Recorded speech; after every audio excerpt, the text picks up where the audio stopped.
The room smelled like burnt plastic and something sweeter underneath, something chemical that coated the back of the throat and stayed there for hours. 7 people sat on a mattress that had lost its sheets months ago. The windows were covered with newspaper. Not for privacy. The glass behind the paper had been broken since winter, and no one had the money or the reason to fix it. It was Johannesburg, 1987, Hillbrow, 4th floor of a building where the elevator had not worked in over a year. A man knelt in the centre of the group, holding a broken bottleneck in both hands. His fingers were thin, almost skeletal, and they trembled with a rhythm that had nothing to do with cold. The neck of the bottle had been wrapped with electrical tape at one end to keep from cutting his lips. The other end was blackened from heat. Inside the neck, packed tight, was a mixture of crushed white powder and dried cannabis leaves. He brought a flame to the open end, inhaled slowly, and held the smoke deep in his lungs. His name was Willem Roos. He was 29 years old. Before we continue, subscribe to the channel if you enjoy these stories. Write in the comments where you're watching from and what time it is. I always find it fascinating to see people from around the world united by one story. 3 years earlier, Willem had worn a pressed white coat and stood behind a pharmacy counter in central Johannesburg. He had a fiancée named Lisette who taught Sunday school at their church. He owned a car, a second-hand Opel Kadett. Beige, nothing special, but it was his. He had a savings account with enough in it to put a deposit on a house by the end of 1985. None of that existed anymore. Not the coat, not the car, not Lisette, not the savings. What existed was this room, this pipe, this circle of people who no longer introduced themselves by name because names belonged to a world they had already left behind. The drug Willem was smoking had a name, though. On the street they called it Mandrax.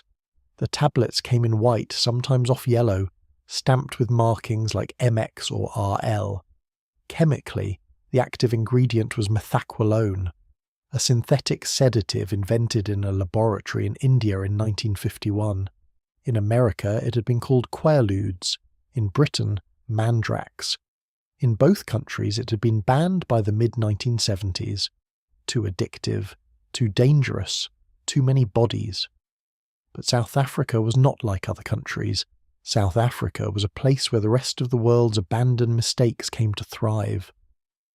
By 1985, this one nation, a country of roughly 30 million people at the southern tip of Africa, was consuming more methaqualone than every other country on the planet combined.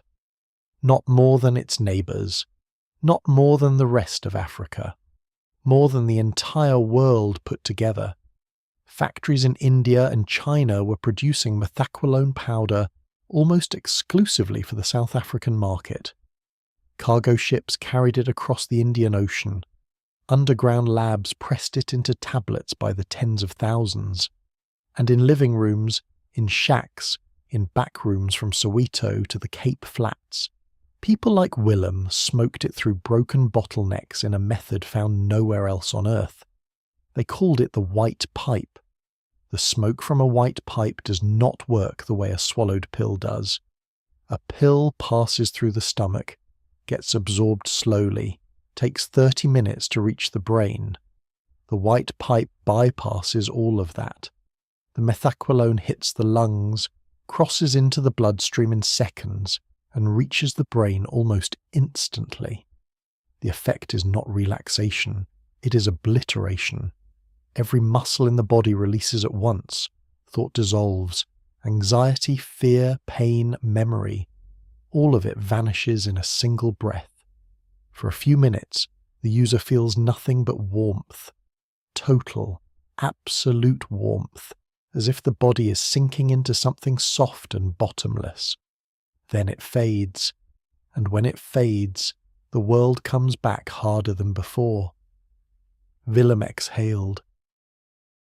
The smoke was thick and white, curling against the newspaper-covered window. His eyes were half closed. His jaw hung slack. Somewhere in the building a door slammed and no one in the room flinched. They were beyond flinching. They were beyond most things that required a nervous system to respond at normal speed. He had not eaten in 3 days. His weight had dropped below 55 kilograms. For a man of 5'11", that meant his ribs were visible through his shirt. His teeth, once straight and clean, were cracked from months of grinding his jaw during the drugged haze and its aftermath. There were sores on his lips from the heat of the glass pipe. His hands, the hands that once counted pills with precision and filed prescriptions in alphabetical order, now existed for one purpose only. The room was quiet except for breathing. Here is what no one outside South Africa understood in 1987, and what most of the world still does not understand today. The Mandrax epidemic was not a footnote. It was not a small problem in a faraway country.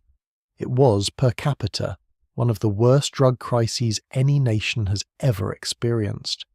And it happened almost entirely in silence, behind the walls of apartheid, invisible to a world that had already turned its back on South Africa for other reasons. The country was isolated. International sanctions over its racial policies had severed most of its ties with the West. Foreign journalists were restricted. The government controlled information with an iron grip. And so when an entire generation began destroying itself with a drug the rest of the world had already discarded, almost nobody outside the country noticed. There were no magazine covers, no international summits, no war on Mandrax. There was only the smoke and the silence around it. But there was something else, something darker behind this epidemic, something that would take years to surface. The Mandrax crisis was not simply a matter of supply meeting demand. It was not simply a failure of border control or policing. There were hands guiding this catastrophe. Powerful hands. Hands that belonged to people who sat in government offices and wore uniforms and made decisions about which populations deserved protection and which did not. Willem Roos did not know any of this. He did not know the shape of the system that had swallowed him. He did not know that the drug in his hands had travelled through a chain that stretched from chemical factories in Mumbai to cargo ports in Mozambique, to a garage in Lenasia, a township south of Johannesburg, where a man named Faisal Musa ran 3 pressing operations that produced 20,000 tablets a week. He did not know that a young man named Thabo Dlamini, only 3 years younger than Willem, had packed many of those very tablets into plastic bags with his bare hands before a series of events brought Thabo to the same side of the same pipe. Willem did not know that in 6 months he and Thabo would be lying face down on the same floor during a police raid, side by side, a white Afrikaner and a black man from Soweto, in a country that had built its entire identity on the idea that these two people could never occupy the same space. He knew none of this. He knew only the pipe, the flame, and the 4 seconds between inhaling and forgetting. The question is not how Willem Roos ended up in that room. That story is simple, and it is coming. The real question, the one that will take much longer to answer, is how an entire country ended up there with him. How a drug that the rest of the world had thrown away became the most consumed substance in a nation of 30 million. How the very institutions meant to protect people, pharmacies, doctors, the government itself, became the pipeline that delivered the poison, and what it means that 40 years later, in the townships and slums of modern South Africa, the white pipe is still burning. That question begins not in Hillbrow in 1987, but a decade earlier, in a quiet suburb east of Johannesburg, where a 20-year-old boy in a pressed shirt sat at a kitchen table and studied for his pharmacy exams, while his father read the evening paper, and his mother set out dinner on plates with blue flowers around the rim. Germiston in 1978 was the kind of place where every house on the street looked like the house next to it. Low brick walls, tin roofs, a strip of lawn that turned brown in winter and green again in October when the high-veiled rains came. Dogs barked behind gates. Smoke rose from braai fires on Saturday afternoons. The air smelled like coal and cut grass, and the faint industrial tang drifting east from the gold mine processing plants that had given the town its reason to exist. Willem Roos lived at 14 Protea Street with his parents and no siblings. His father Peter worked as a signals technician for the South African Railways, a government job, stable, pensioned, the kind of work an Afrikaner man of that generation considered a life completed. Peter left the house at 6:15 every morning wearing the same khaki trousers and the same heavy boots, and he came home at 4:30 and sat in the same chair and read Die Transvaal, the Afrikaans newspaper from front to back. He spoke to Willem about practical things, the car, the garden, money. He did not speak about feelings because feelings were not something Peter Roos believed required discussion. Willem's mother, Helena, taught grade 3 at the local primary school. She was softer than Peter in every way. Her voice, her expectations, her understanding of what a young man might need from his parents. She kept the house spotless. She arranged fresh proteas from the garden in a vase on the dining table every Sunday. The plates had blue flowers around the rim, a wedding gift from 1956 that had survived 22 years without a single chip, which Helena considered a point of quiet pride. Willem moved through this world like someone who'd been built for it but not quite fitted into it. He was tall, thin, slightly stooped, as if apologizing for his height. He did well in school, not brilliantly, but steadily. He didn't play rugby, which in an Afrikaner town in the 1970s was a form of social invisibility. He read books. He liked order. He liked the idea that things could be measured, categorized, stored in their correct place. Pharmacy was a natural choice. Not the years of medical school required for a doctor, not the abstract mathematics of engineering, but something precise and contained. A world of labelled bottles and exact dosages and clean white surfaces. Willem enrolled in a pharmacist's assistant program in Johannesburg in 1977 and commuted by train from Germiston every day, 40 minutes each way, reading his textbook on pharmacology, while the high-veiled landscape scrolled past the window. He met Lisette van Niekerk at a church braai in the summer of 1979. She was 20, the same age as Willem, with short brown hair and a laugh that carried across the garden. She was studying to be a primary school teacher, like Willem's mother. She came from the same world, Afrikaner, Dutch Reformed Church, Sunday lunch with family, everything in its place. Their courtship followed a pattern so familiar it could have been photocopied from any other young Afrikaner couple in any other Transvaal town. They went to church together. They visited each other's parents. They talked about the future in terms of houses, children, suburbs. The trajectory was set. The track was laid. All they had to do was stay on it. This was the texture of a white South Africa in the late 1970s. Inside the bubble, life felt ordered, safe, predictable. The economy was functioning despite sanctions. The rand was still worth something. White neighbourhoods had electricity, running water, paved roads, hospitals, schools that worked. The apartheid government had constructed a world for its white citizens that ran like a Swiss clock, and the cost of that clock, the millions of black, coloured and Indian South Africans whose labour and suffering powered it, was something most white families simply did not see. Not because they couldn't, because the system was designed so they didn't have to. Peter Roos did not talk about politics at the dinner table. He voted for the National Party, as every Afrikaner man he knew did. He believed the government was handling things. He believed the borders were secure, the communists were being kept out, and the country was stable. The newspapers he read confirmed this daily, because the newspapers were told what to confirm. Willem absorbed none of this consciously and all of it unconsciously. He did not think about the world beyond Germiston and Johannesburg.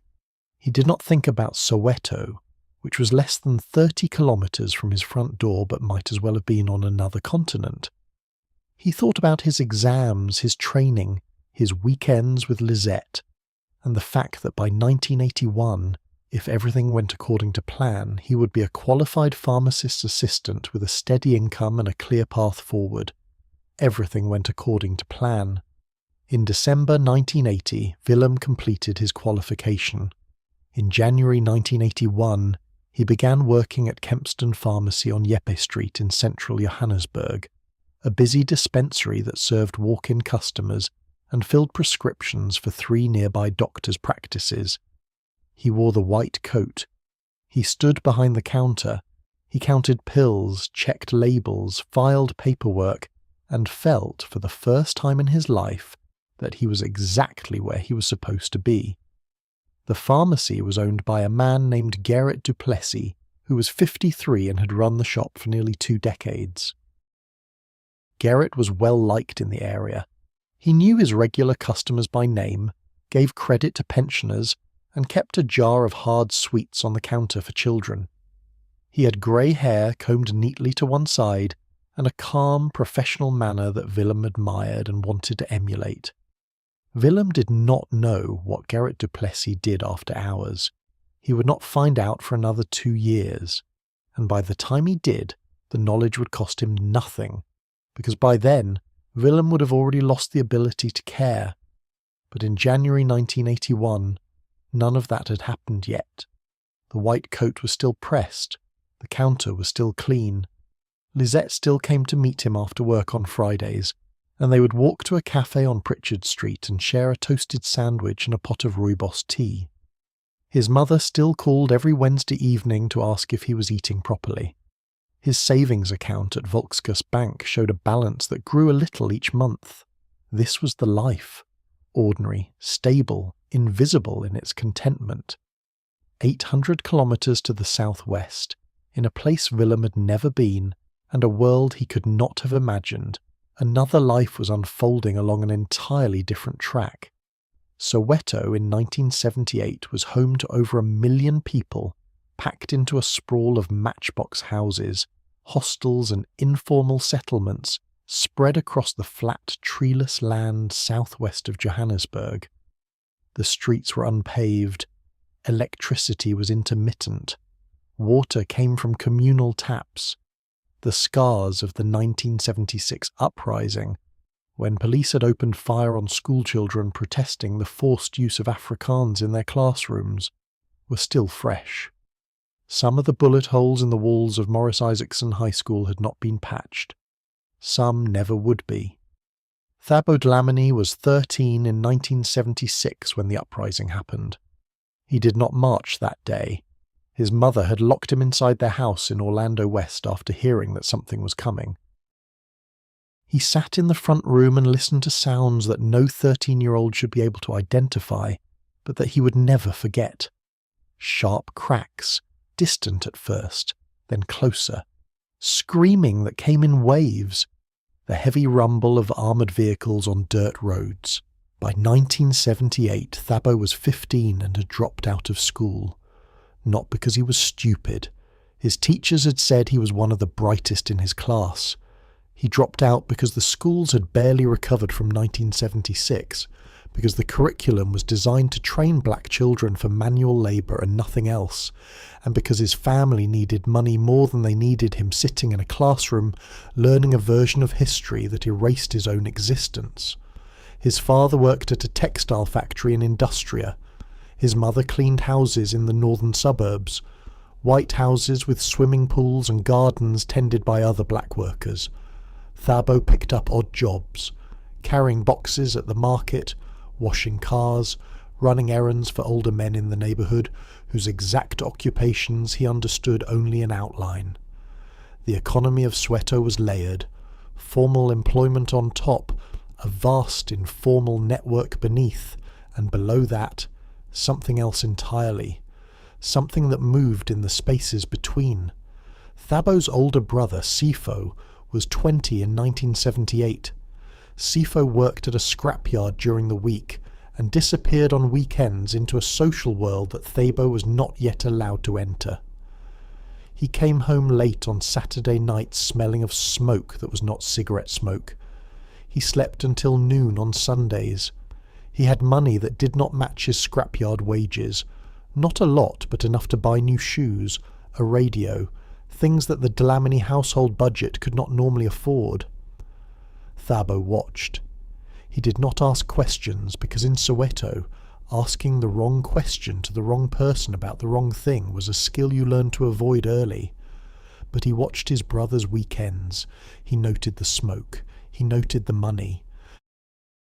He noted the small, flat white tablets that he once saw Sifo tuck into his jacket pocket on a Friday evening. Tablets that looked like aspirin but were clearly something else, because nobody tucked aspirin into their pocket with that kind of care. He didn't know yet what those tablets were. He did not know the word Methaqualone, or Mandrax, or Quaaludes. He did not know that the substance in those small white discs had been invented 27 years earlier in a laboratory in Bombay by a chemist searching for a cure for malaria.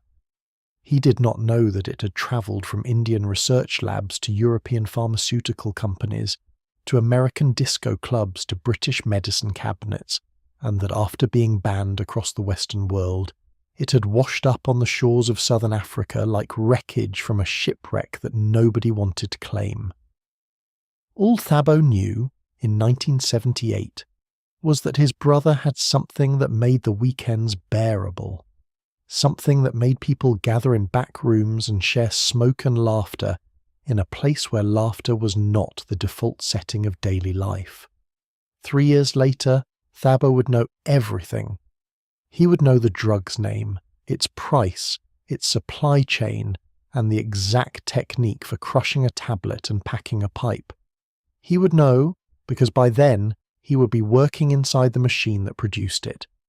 But that is a later chapter. In 1978, Thabo was just a boy watching his brother's jacket pocket, and Willem was just a student on a morning train, reading about the chemical properties of benzodiazepines, his textbook balanced on his knee, the Germiston platform shrinking behind him as the train pulled toward a city that held everything he wanted and everything that would eventually destroy him. 2 lives, 2 tracks, 1 drug waiting at the intersection like a train that neither of them could hear. It happened on a Thursday in March 1981, not a significant date. No anniversary, no event, nothing that would mark it in anyone's calendar. Just a Thursday near the end of a long week, when the Johannesburg autumn was beginning to cool the evenings, and Willem Roos had been on his feet behind the counter at Kempston Pharmacy for 9 hours straight. He was tired. Not the kind of tired that sleep fixes, the kind that lives in the lower back and behind the eyes, the accumulation of weeks of standing, counting, filing, smiling at customers who did not smile back. He had missed lunch. The last prescription he had filled was for a woman who had argued with him for 10 minutes about the price of her blood pressure medication, and Gerrit du Plessis had stepped in and given her a discount, which meant Willem had been wrong to hold the line, which meant he had spent the last hour of his shift replaying the interaction in his head, wondering if Gerrit thought less of him now. Small things. The kind of things that weigh nothing individually and everything together. After closing, Willem was in the back room restocking shelves when another assistant, a man named Johan, 26, who had worked at Kempston for 3 years, came in and sat on an upturned crate. Johan reached into his shirt pocket and produced a small white tablet. He held it between his thumb and forefinger like a coin. He told Willem it was Mandrax, that it would help him sleep, that half the pharmacists in Johannesburg took them after long shifts, and that Willem looked like he could use one. Willem knew the name. He had studied Methaqualone in his training, its classification as a Schedule 5 substance in South Africa, its sedative hypnotic properties, its history as a prescribed sleeping aid before tighter controls were introduced. He knew it was not supposed to be distributed this way, off the books, hand to hand in a back room. He also knew that Johan was right. He was exhausted. His flat in Germiston felt like an hour away, even though it was 40 minutes. And the tablet was right there, small and white and simple, looking exactly like the hundreds of other tablets he handled every day. He took it. He swallowed it with water from the tap in the backroom sink and drove home. By the time he reached Germiston, the drug was beginning to work. It didn't hit like alcohol. There was no dizziness, no blur, no loss of coordination. It arrived like a tide, a slow warmth spreading upward from his stomach through his chest and into his shoulders. The muscles in his neck, which had been knotted since morning, released. His jaw unclenched. The replay of the argument with the customer faded to nothing, as if someone had turned down the volume on a radio until the static disappeared. He sat down on his bed to take off his shoes and did not stand up again. He fell backward onto the mattress and slept for 12 unbroken hours. No dreams. No waking at 3 a.m. to stare at the ceiling. No residual anxiety humming beneath the surface of consciousness. Just sleep. Deep, black, total. He woke at 7 the next morning feeling like his body had been returned to him after a long absence. His back did not ache. His eyes were clear. His hands were steady. He showered, dressed, ate breakfast, and caught the train to work feeling something he could not quite name, but that was close to gratitude. He did not take another tablet that week, or the next. But on the third week, after another difficult Thursday, a supplier delivery had gone wrong. 2 prescriptions had conflicting dosages that required calls to the prescribing doctors, and Gerrit had been short with him over a filing error. Willem found himself thinking about that night. Not the tablet itself, the sleep, the specific quality of that sleep, the way the world had gone quiet like snow falling over everything, muffling all the edges. He asked Johan for another one.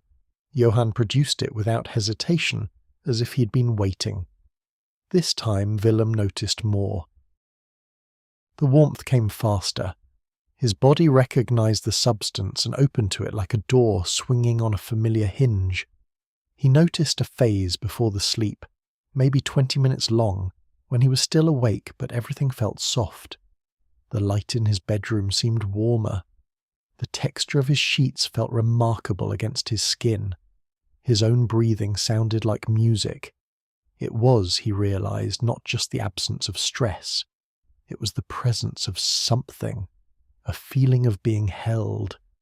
The third time was a week later. The fourth was 5 days after that.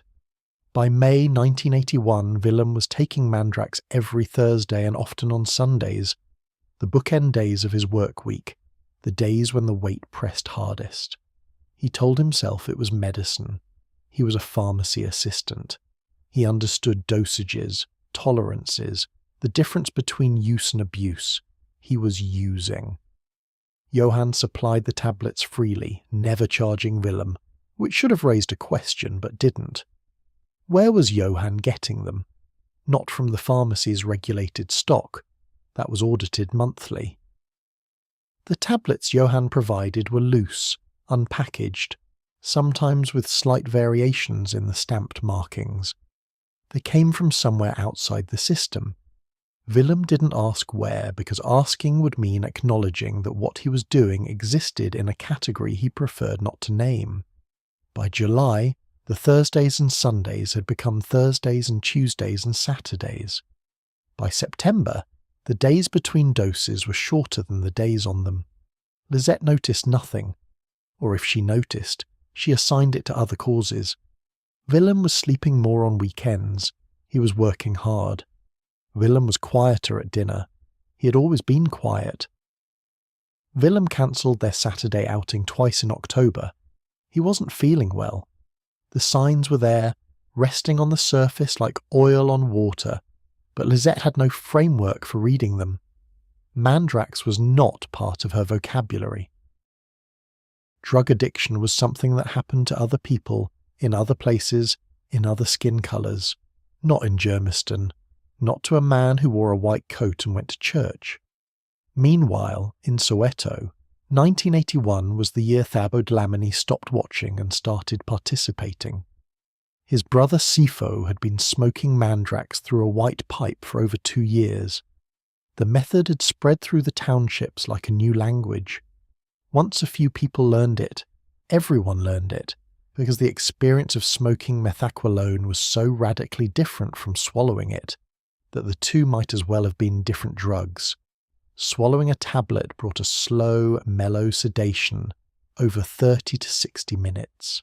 Smoking it through a bottleneck mixed with dagger brought a detonation of euphoria in under 10 seconds.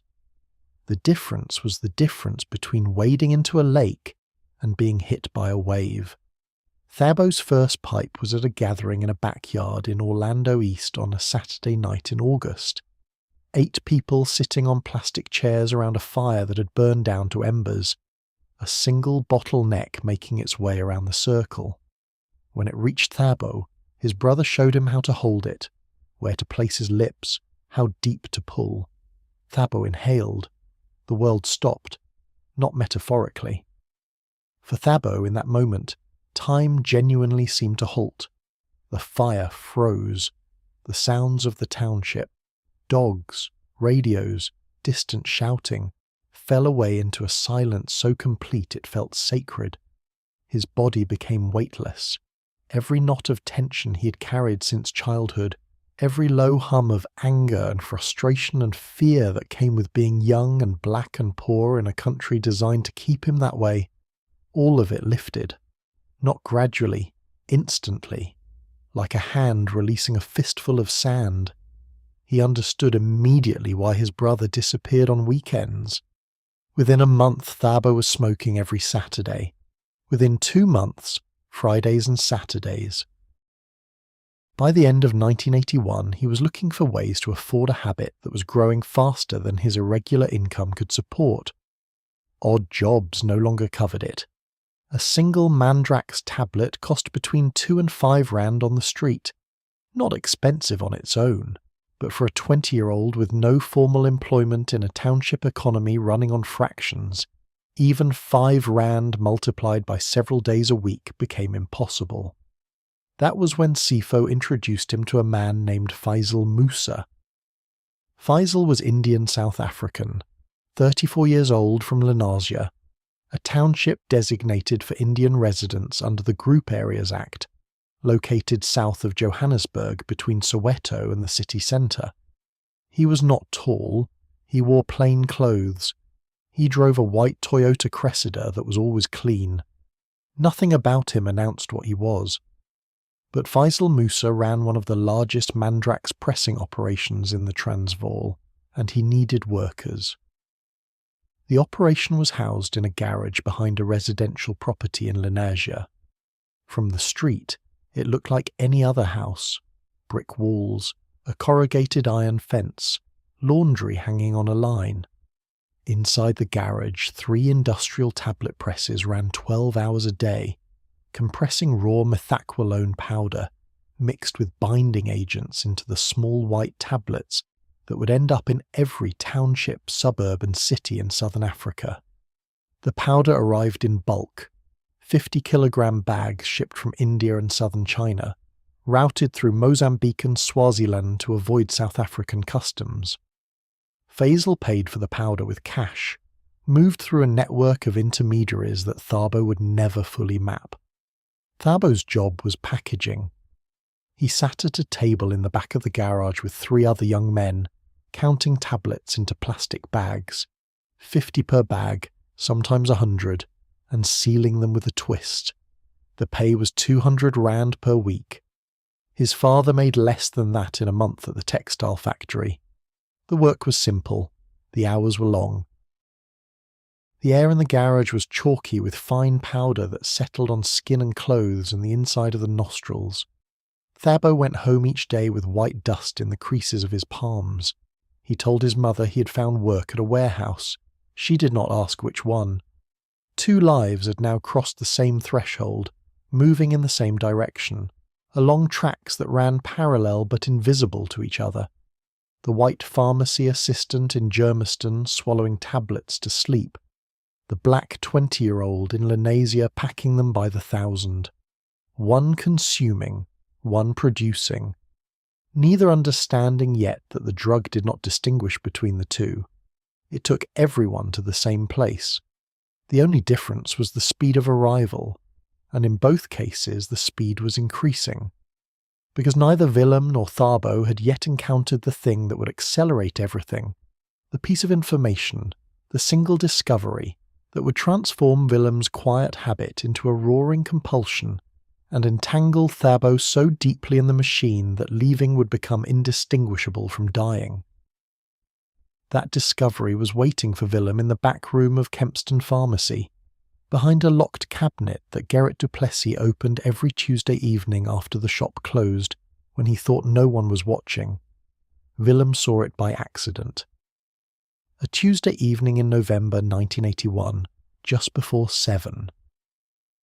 He had stayed late to reorganize the stockroom because a shipment of antibiotics had arrived with incorrect labeling, and every box needed to be checked against the invoice. The shop was closed. The front lights were off. He assumed he was alone. The sound came from behind the dispensary, a metallic click, like a cabinet latch releasing. Willem stepped through the doorway between the stockroom and the main floor, and saw Gerrit du Plessis standing at the back wall, in front of a cabinet that Willem had never seen open. It was a steel unit, bolted to the wall, painted the same off-white as everything else in the pharmacy. Willem had assumed it was decommissioned storage, old files maybe, equipment from a previous tenant. It was not old files. The cabinet held boxes, flat, brown, unmarked cardboard boxes stacked 4 deep and 3 across. Gerrit had one open on the counter beside him, and was counting the contents into a black sports bag.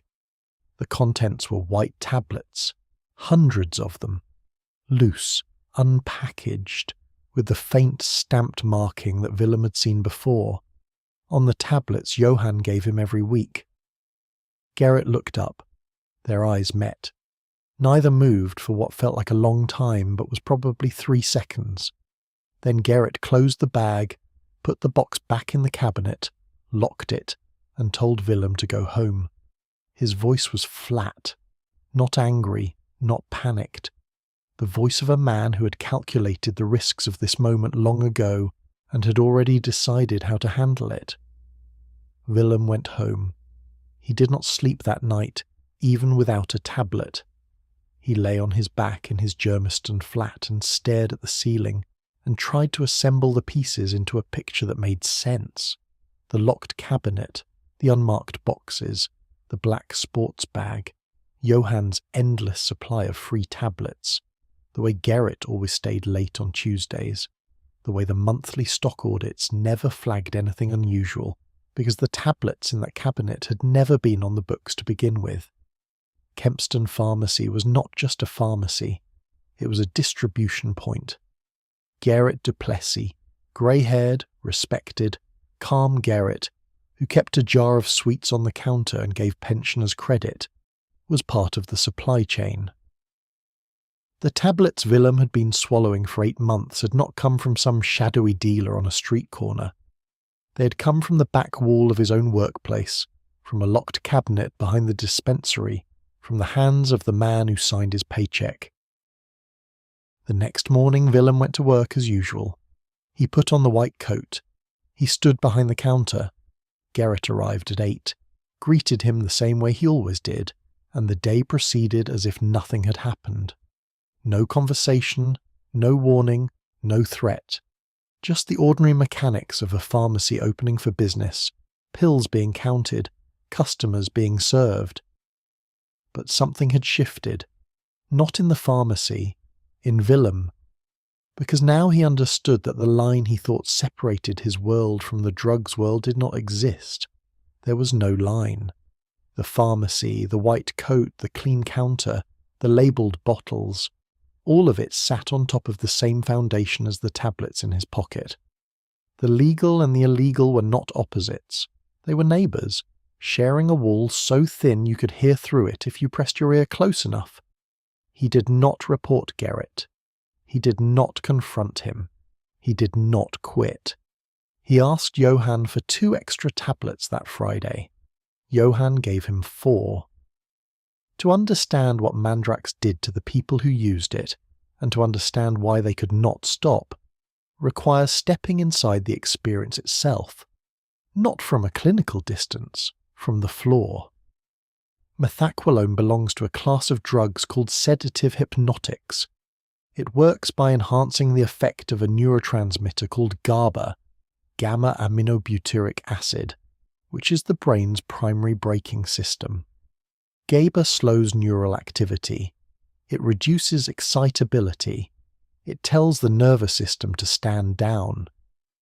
Methaqualone amplifies this signal dramatically, flooding the brain with a command to relax that overrides almost everything else.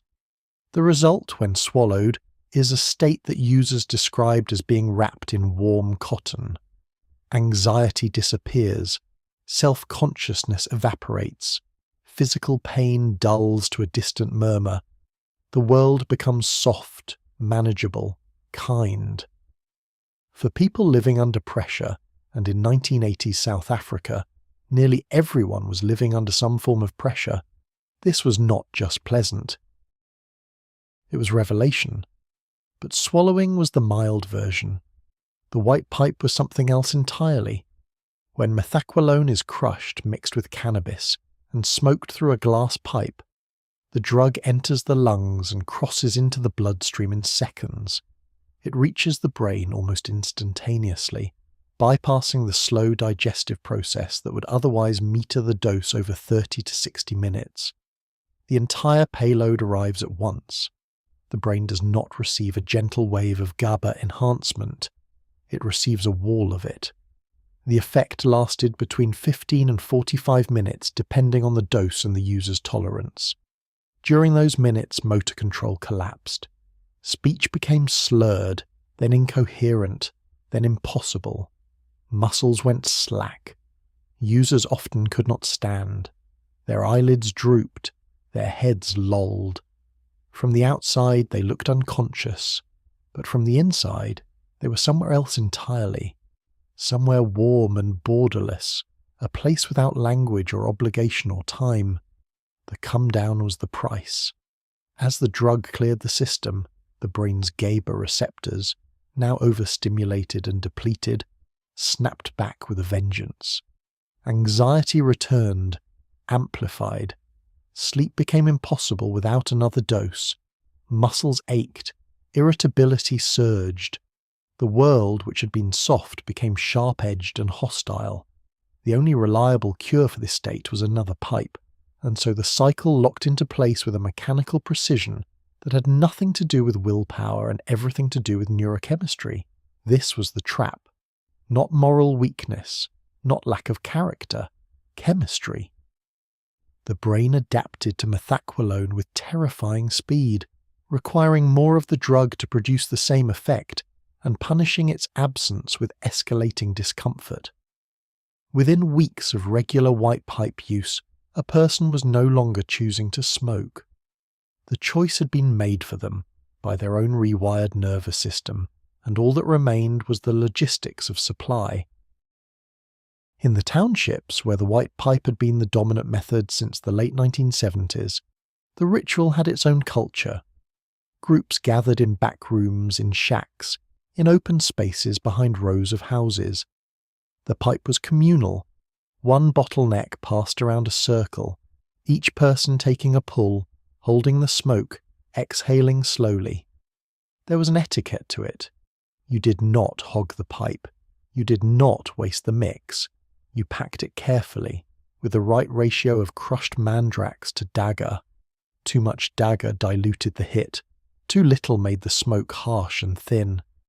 Experienced users could pack a pipe by feel, in the dark with their eyes closed. The language of the culture was specific and local. The tablets were called buttons. A heavy user was on the buttons. A session was a hit or a session.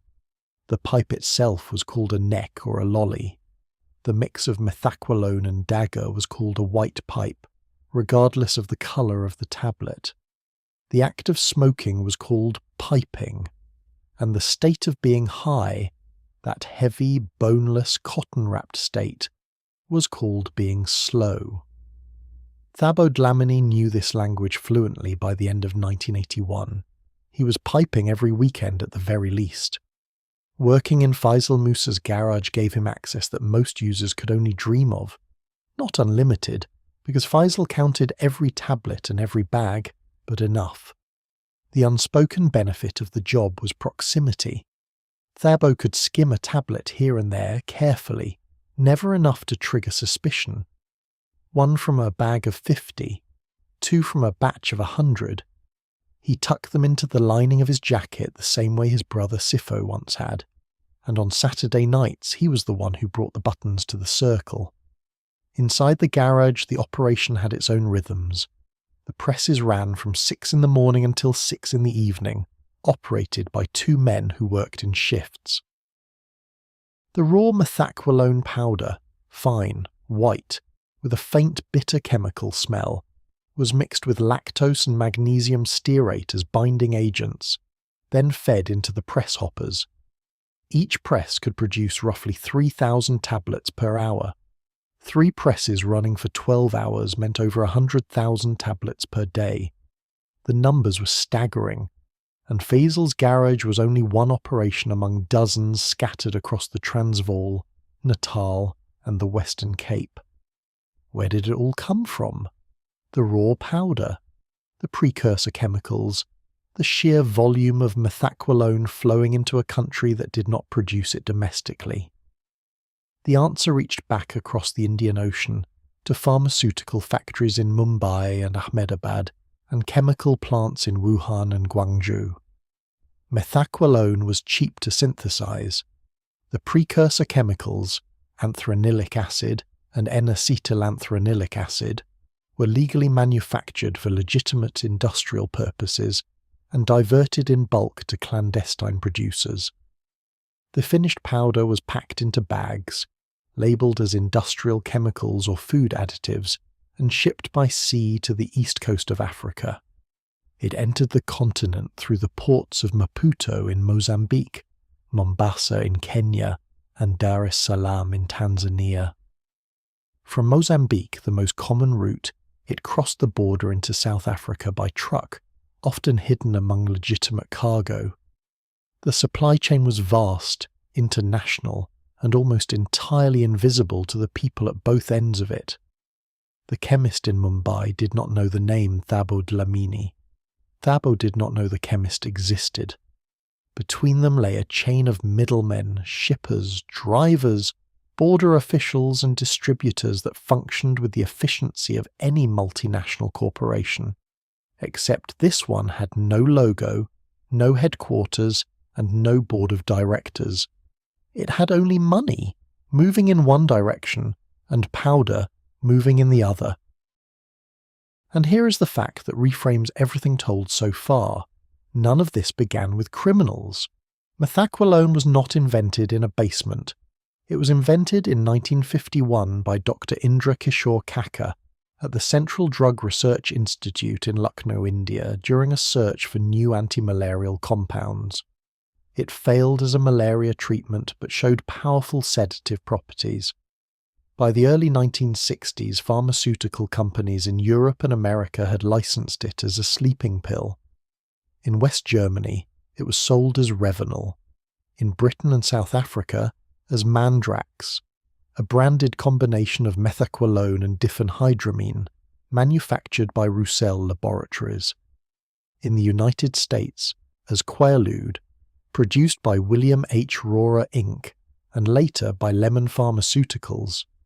The marketing was aggressive and confident. Mandrax was promoted to doctors as a safe, non-addictive alternative to barbiturates, the existing class of sleeping pills, which were known to be dangerous in overdose. Doctors prescribed it freely. Patients took it as directed. And for a few years, everything seemed fine. It was not fine. By the late 1960s, reports of dependence and abuse began surfacing in Britain and the United States. People were not just using methaqualone to sleep. They were using it to get high, taking larger doses than prescribed, combining it with alcohol, crushing and snorting it. Emergency rooms in London and New York saw overdose cases. Deaths occurred. By 1973, the United States reclassified methaqualone as a Schedule II controlled substance.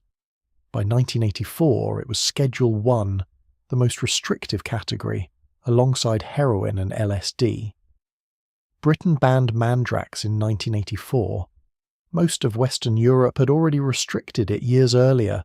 The drug should have died. In any normal pharmaceutical timeline, it would have been withdrawn, the factories would have closed, and methaqualone would have become a footnote in pharmacology textbooks, filed alongside other failed sedatives. But South Africa was not on the normal timeline. South Africa was isolated, cut off from the international regulatory systems that pulled dangerous drugs from other markets. The apartheid government controlled imports, exports, and information. International pharmaceutical standards applied unevenly, and by the time the rest of the world was slamming the door on methaqualone, South Africa had already developed a taste for it that no regulation could satisfy. The legal supply dried up in the late 1970s. The underground supply exploded in its place. Factories in India and China, which had been producing methaqualone for legitimate markets, simply redirected their output. The product was the same, the packaging changed, and instead of arriving in blister packs with dosage instructions, it now arrived in 50-kilogram sacks with no label at all. The institutions that were supposed to protect people, pharmaceutical companies, regulatory bodies, the medical establishment, had introduced the drug, marketed it as safe, allowed it to spread, and then withdrawn, leaving behind an addicted population and a supply vacuum that the black market filled in months. The poison had been delivered by men in white coats. The men in white coats then took off the coats and walked away. Gerrit du Plessis had not walked away. He had simply changed roles, from legitimate pharmacist to underground distributor, without even changing his address. The transition was seamless because the infrastructure was already there. The knowledge, the contacts, the storage, the veneer of respectability. Gerrit did not need to build a criminal network. He was already standing inside one. All he had to do was stop pretending otherwise. Willem, 6 months into his habit, had not yet made the transition from swallowing to smoking. He was still in what he would later describe as the soft phase, the period where the drug felt like a tool he controlled rather than a force that controlled him. He took tablets 3 or 4 times a week. He slept deeply. He functioned at work. He saw Lisette on weekends. The seams of his life were straining, but the fabric had not yet torn. The tear would come soon. It would come through a co-worker named Marius, who worked Saturday shifts at the pharmacy and smoked dagga in the alley behind the building during his break. Marius did not just smoke dagga. He had learned the white pipe technique from a friend in Hillbrew, and one Saturday in January 1982, after the shop closed, he showed Willem how to crush a Mandrax tablet with the back of a spoon, mix the powder with a pinch of dagga, pack it into the neck of a broken beer bottle, and hold a lighter flame to the open end while pulling slow and steady from the taped mouthpiece. Willem had been swallowing methaqualone for 10 months. He thought he understood the drug. He thought he knew what it did, how it felt, where its boundaries were. He lit the pipe. He inhaled. And in 4 seconds he discovered that everything he thought he knew was wrong. That what he'd been experiencing for the past 10 months was not the drug at all, but merely its shadow, a faint outline of a thing whose true shape was so overwhelming, so total, so annihilating in its warmth, that the moment it hit his brain, the part of Willem that had been keeping count of doses and maintaining schedules and telling himself he was in control went silent, and a different part, older, deeper, hungrier, opened its eyes for the first time and recognized exactly what it had been looking for. The morning after his first white pipe, Willem's hands were shaking before he opened his eyes. Not a visible tremor, nothing that someone across a room would notice, but he felt it. A fine vibration in his fingers, as if a low electrical current were running through the tendons. He made a fist, released it, made it again. The shaking did not stop. He got out of bed and stood in his bathroom in Germiston and looked at himself in the mirror. Same face, same eyes, same tall, slightly stooped frame. Nothing had changed on the outside, but something behind his sternum felt different. A hollow space that had not been there yesterday, an absence shaped exactly like the feeling from the night before. His body was already asking for it again. Not his mind. His body. The request came from somewhere below conscious thought, from the same place that produced hunger and thirst, and it carried the same quiet authority. He went to work. He wore the white coat. He stood behind the counter. At 11 in the morning, he dropped a bottle of diazepam. It slipped from his fingers and hit the floor, and the cap cracked and small yellow tablets scattered across the tiles in every direction. He knelt down and gathered them one by one while Gerrit watched from the dispensary window. Neither said a word.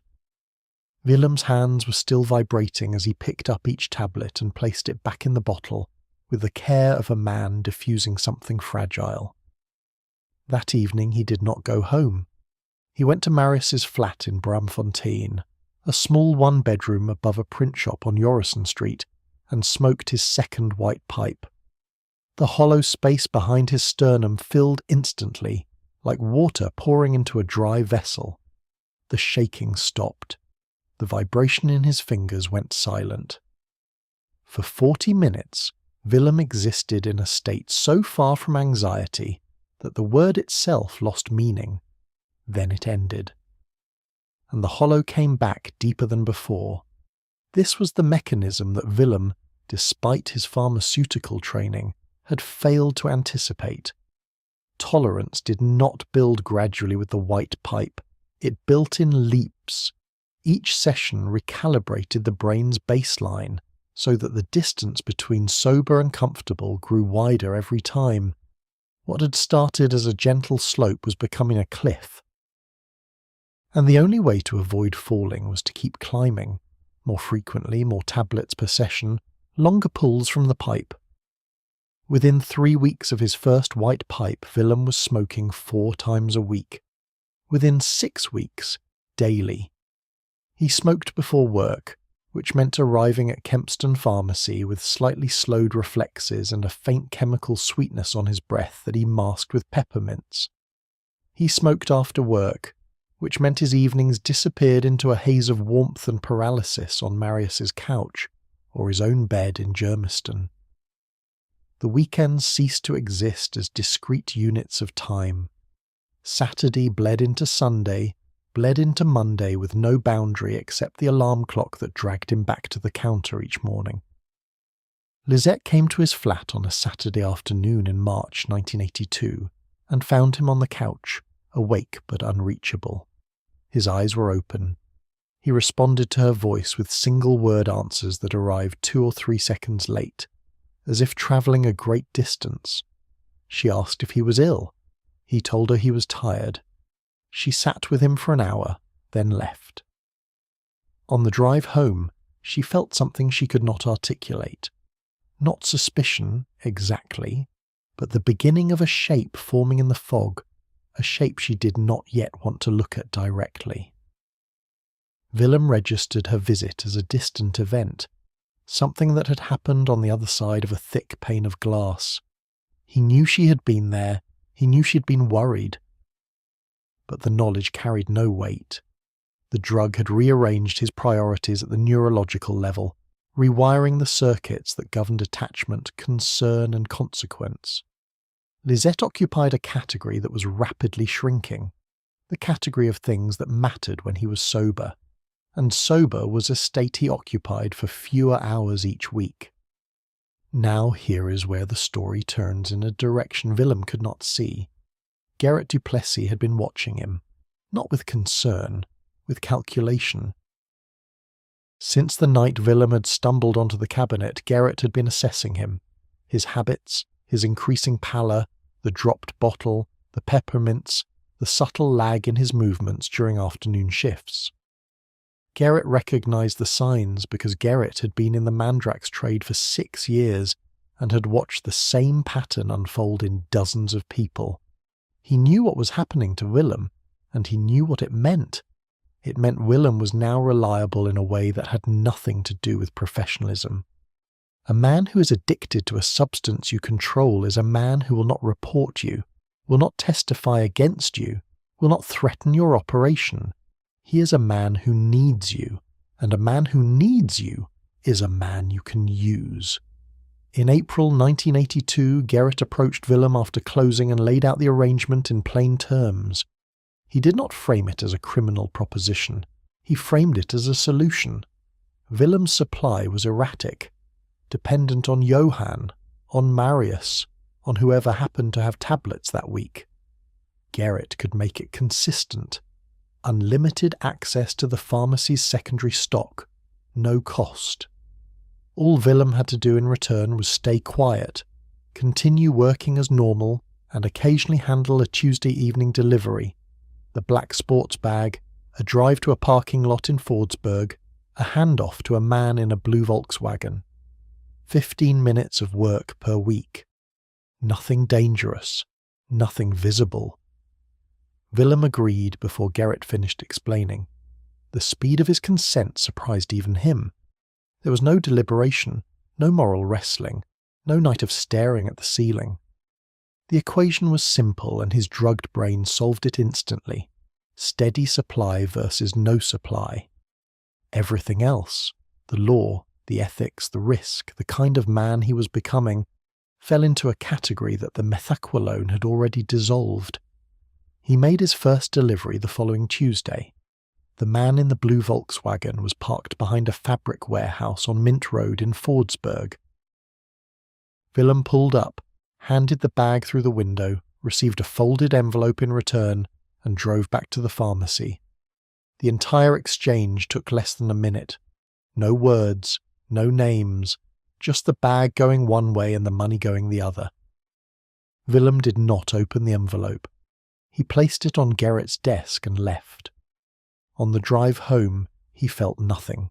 Not guilt, not fear, not excitement. Just the flat, neutral hum of a transaction completed. The absence of feeling was itself a symptom, though he did not recognize it as one. Methaqualone does not merely suppress anxiety. Over time, it flattens the entire emotional landscape, compressing the highs and the lows into a narrow band of grey functionality that allows a person to do things they would once have found unthinkable.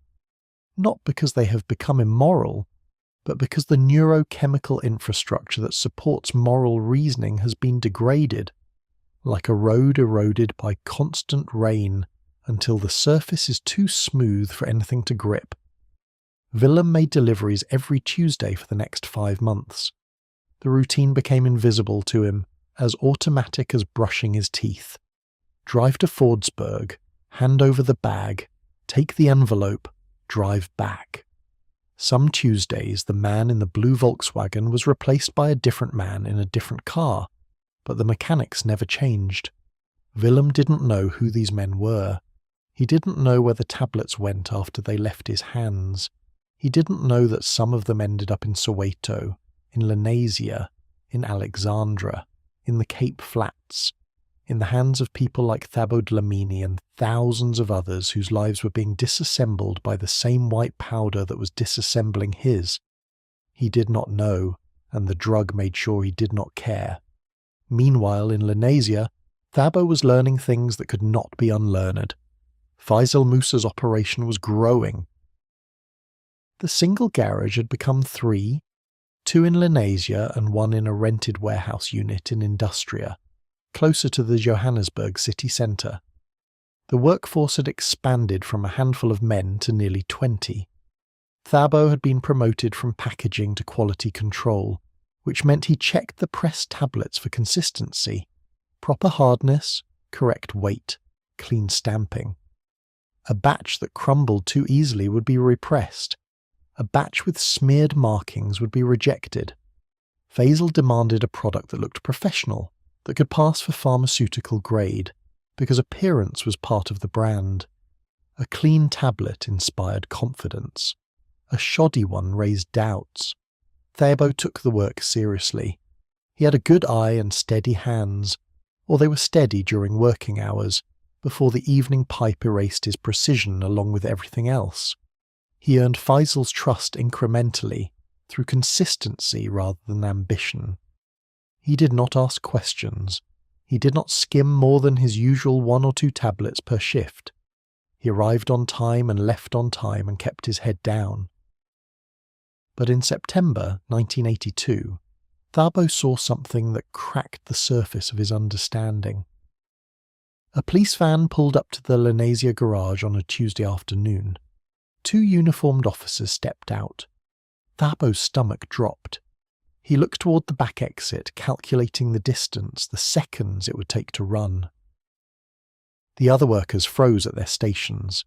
Faisal walked out of the garage, calm as a man greeting guests at a party. He shook hands with both officers. One of them laughed at something Faisal said. They stood in the driveway for 5 minutes, talking in low voices, and then Faisal reached into his pocket and produced an envelope. Thick, white, sealed. He handed it to the taller officer, who put it inside his jacket without looking at the contents. Both officers returned to the van and drove away. The entire visit lasted 7 minutes. Faisal came back inside and told everyone to resume work. His face showed nothing, as if the interaction had been no more remarkable than a meter reader checking the electricity. Thabo resumed counting tablets. His hands moved automatically, but his mind was turning over a question that would gnaw at him for years. If the police already knew about this garage, already knew about Faisal, already knew what was being produced and distributed from this address, and if their response was not a raid but a handshake and an envelope, then who, exactly, was this operation working for? The answer, when it eventually came, would be far worse than anything Thabo could have imagined sitting at that table. Because the envelope did not stop with those 2 officers. It travelled upward through a chain of hands that led out of the police station and into offices where men wore suits instead of uniforms, where decisions were made not about individual drug operations but about entire populations, and where the question of whether to stop the flow of Mandrax into the townships had been considered, debated, and answered, with a conclusion so cold and so deliberate that it would take a National Commission of Truth, assembled after the fall of an entire political system, to finally drag it into the light. But that revelation was still years away. In September 1982, Thabo knew only what he had seen: a handshake, an envelope, 2 officers driving away from a garage that produced 100,000 tablets a week without making a single arrest. And back in Johannesburg, Willem Roos was discovering that the cracks in his life were no longer hairline fractures that could be ignored. They were structural. Lisette had begun asking questions he could not answer.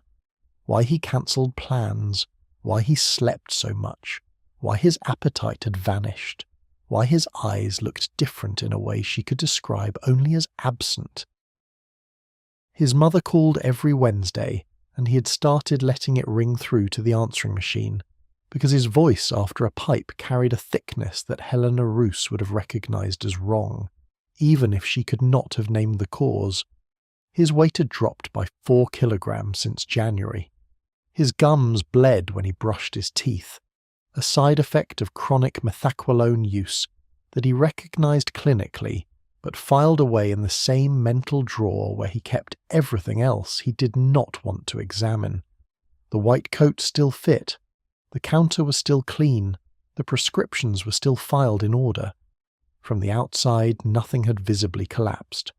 But Willem was now operating on a margin so thin that a single unexpected event, a confrontation, a missed delivery, a question asked at the wrong moment, could tear through it entirely. That event was 11 weeks away. It would arrive in the form of a stock audit conducted by a regional pharmaceutical inspector named Van der Merwe, who had been assigned to review 3 pharmacies in central Johannesburg as part of a routine compliance check.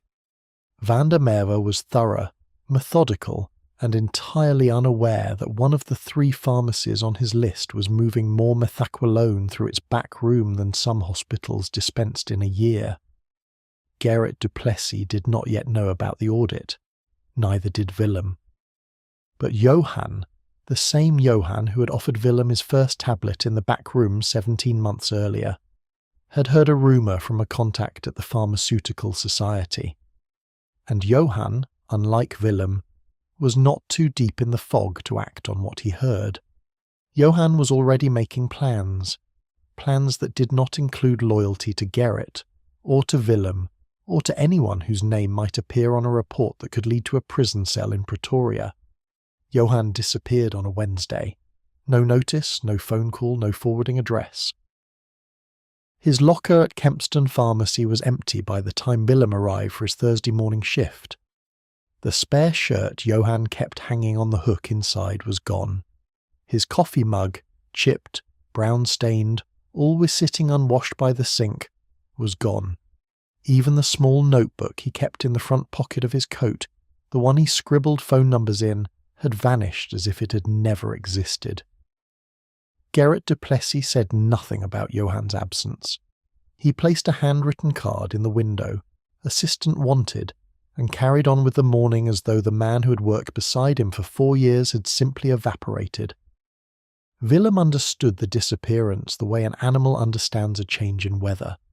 Not through reasoning, through instinct. Johan had heard something. Johan had run.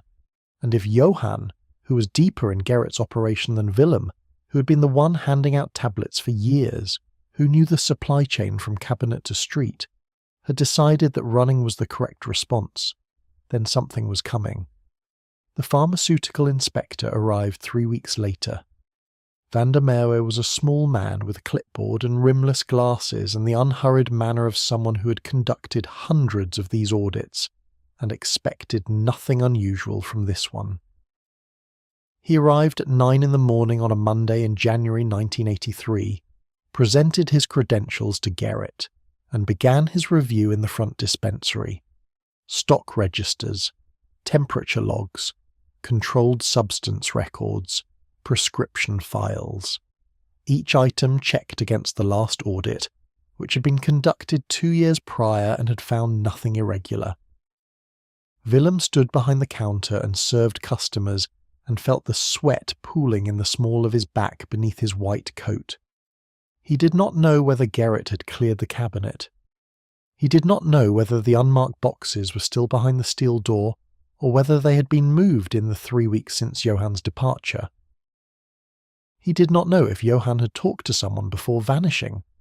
He knew only that a man with a clipboard was moving methodically through the pharmacy, opening drawers, counting bottles, cross-referencing serial numbers, and that somewhere in this building there was either a locked cabinet full of unregistered Methaqualone or an empty space where that cabinet had been, and both possibilities terrified him in different ways.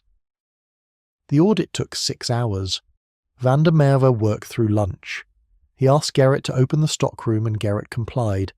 He asked to see the refrigerated medications and Gerrit showed him. He asked about the steel cabinet on the back wall. Gerrit produced a key, opened it, and showed the inspector 3 shelves of archived patient files from the 1970s. Manila folders, yellowed paper, dust. Van der Merwe glanced inside, noted the contents on his clipboard, and moved on. The boxes were gone. The tablets were gone. Gerrit had cleaned the cabinet sometime in the past 3 weeks. Probably the day Johan left. Probably within hours. The files now filling the shelves were a prop, staged with the same calm professionalism that Gerrit brought to every aspect of his double life. The man who kept sweets on the counter for children had erased every trace of his operation in a single evening and replaced it with paperwork old enough to look permanent. Van der Merwe signed off on the audit at 3:15 in the afternoon. No irregularities found. He shook Gerrit's hand, thanked him for his cooperation, and left. Willem went to the bathroom, locked the door, and sat on the closed toilet lid for 10 minutes. His hands were shaking so badly he could not have held a pen. Not from withdrawal. From the adrenaline of the past 6 hours draining out of his body all at once, leaving behind a vacuum that felt almost exactly like the hollow after a pipe come down. When he finally stood up and looked at himself in the small mirror above the sink, he saw a face he recognised but no longer trusted. The face of a man who had just watched his employer execute a flawless concealment while a government inspector stood 3 meters away, and who had said nothing, and who would continue to say nothing, because the alternative was losing the only steady supply of the substance his body now required to function. He went home that evening and smoked 3 pipes in his flat, alone, sitting on the kitchen floor because the couch felt too far away. The shaking stopped. Everything stopped. The audit, the inspector, the cabinet, the risk, the fact that Johan had fled and Willem had stayed. All of it dissolved into the warm static of the drug. But the audit changed the geometry of Gerrit's operation. The cabinet was not restocked. The Tuesday deliveries stopped. Gerrit had decided, evidently, that the pharmacy route was too exposed, at least for now. The black sports bag stayed in the boot of his car, and Willem's role as courier evaporated overnight. This also meant Willem's unlimited supply evaporated. Within a week, he was buying on the street. The price in early 1983 was between 3 and 5 rand per tablet in Johannesburg, affordable once, but Willem's tolerance now demanded 4 to 6 tablets per day, smoked in rapid succession through the white pipe. At the low end, that was 12 rand a day. At the high end, 30. His monthly salary as a pharmacy assistant was 800 rand. The arithmetic was brutal and inevitable. By February, he was spending more than he earned. By March, his savings account at Volkscar, the one that had once been growing toward a deposit on a house, showed a balance of 47 rand. Lisette confronted him on a Sunday afternoon in April 1983. She came to his flat unannounced and found him in a state that could no longer be explained by tiredness or illness. He was sitting in the dark with the curtains closed at 2 in the afternoon. The flat smelled of smoke, not cigarette, not dagger exactly, but something acrid and chemical that she had no reference for. There were burn marks on the coffee table. A broken bottle lay in the kitchen bin, its neck snapped cleanly, wrapped with tape.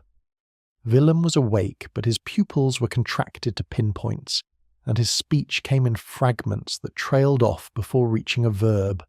She did not know what she was looking at. She had no vocabulary for it. Drug addiction existed in her understanding as a concept attached to other people.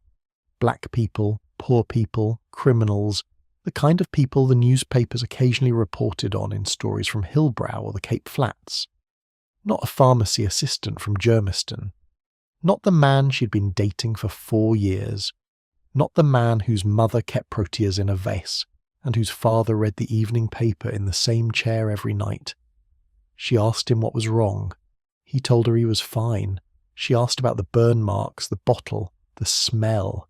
He told her to leave. Not angrily. His voice did not contain enough force for anger. He said it the way a person says something that requires no explanation, the way you might say close the door or turn off the light, a flat instruction from a flat place. Lisette left. She sat in her car in the street outside his building for 20 minutes, gripping the steering wheel before driving back to her parents' house in Germiston. She called Willem's mother that evening and told Helena that something was wrong with Willem, that she didn't know what, but that he needed help. Helena called Willem the next morning. He didn't answer. She called again on Tuesday. No answer. On Wednesday, her usual day, she called 3 times.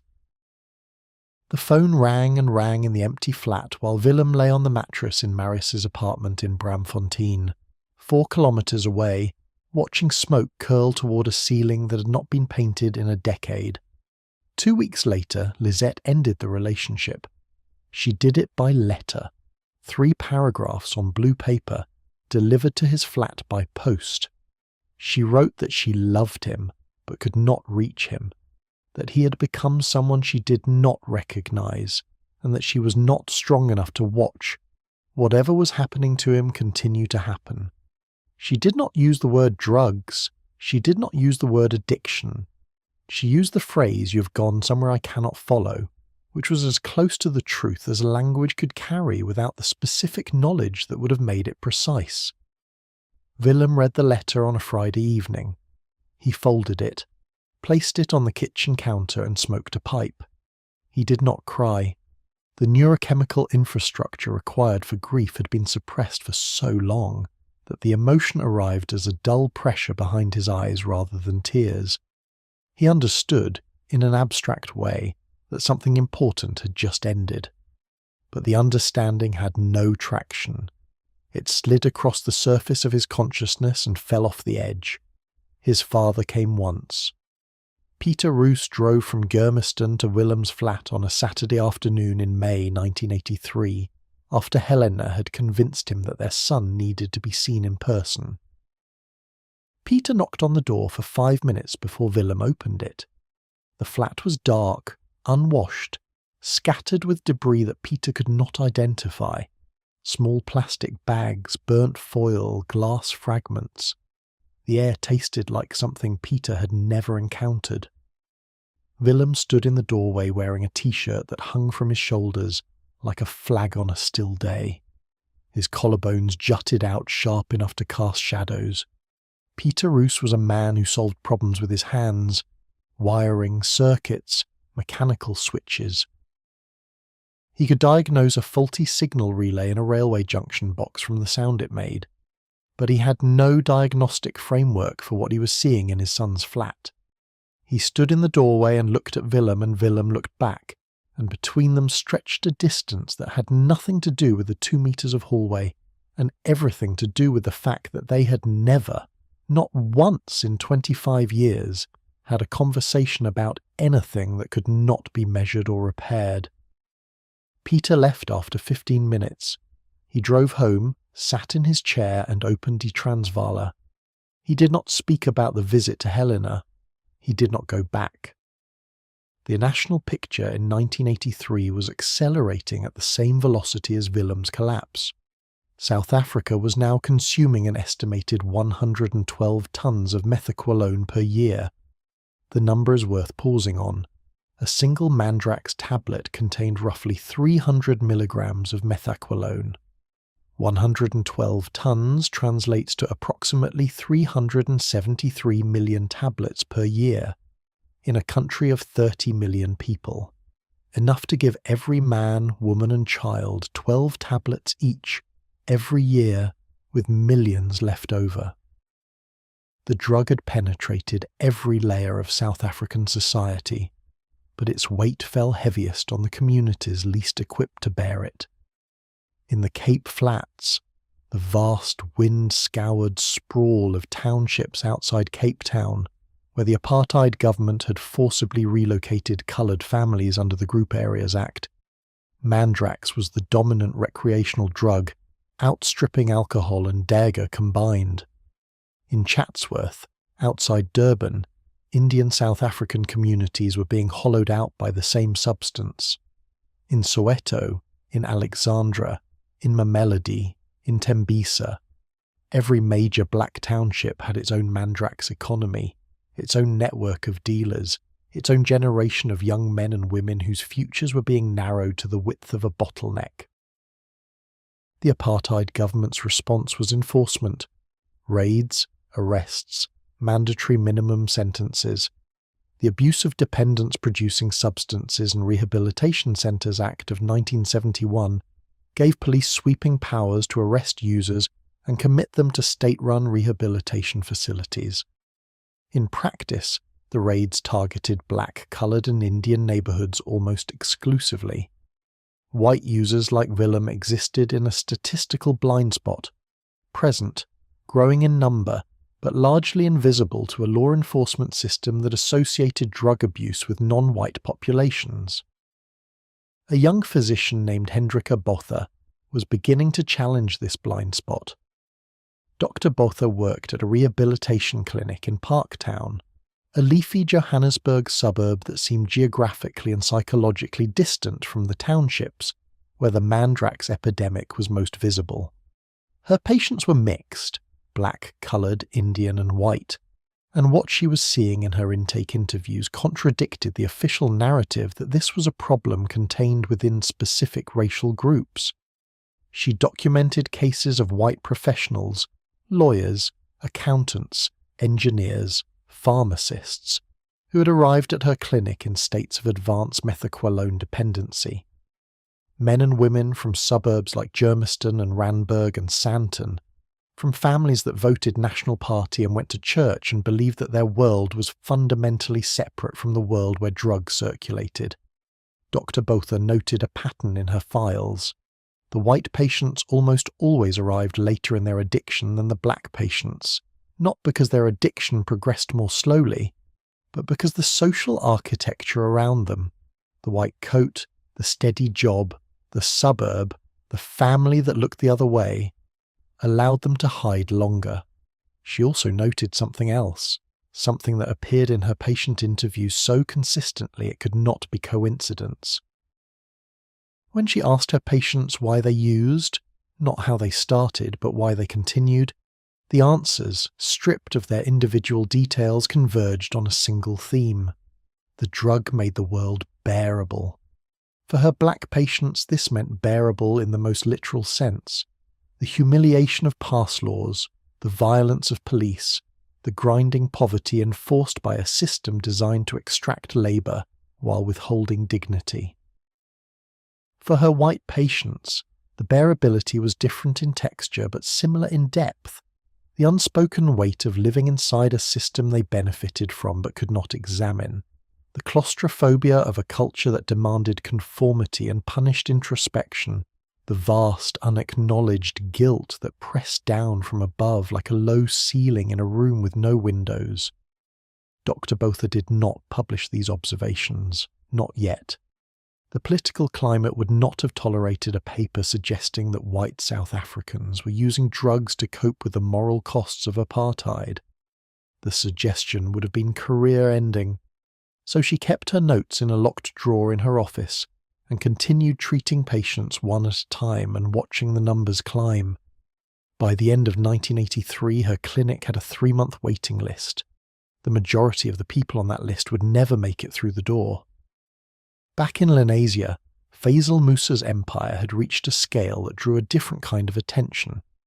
3 garages were now 5. The warehouse in Industria had been joined by a second in Rosettenville.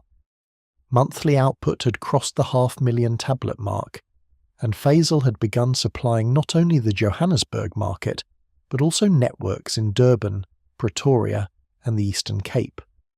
He travelled in a new car now, a white Mercedes-Benz 230E, still spotless, parked in the driveway of a house in Lenasia that had been extended twice in 2 years. Thabo watched the expansion with the particular alertness of a man who understood that growth in this business did not mean safety. It meant exposure. More workers meant more potential informants. More production sites meant more targets for raids. More money meant more envy from competitors and more interest from police who had not yet been paid. But the raids never came. The police van that had visited the garage in September 1982 returned periodically, every 6 to 8 weeks, Thabo estimated, and each time the ritual was identical. Faisal went outside, hands were shaken, an envelope was passed. The van drove away, The presses kept running.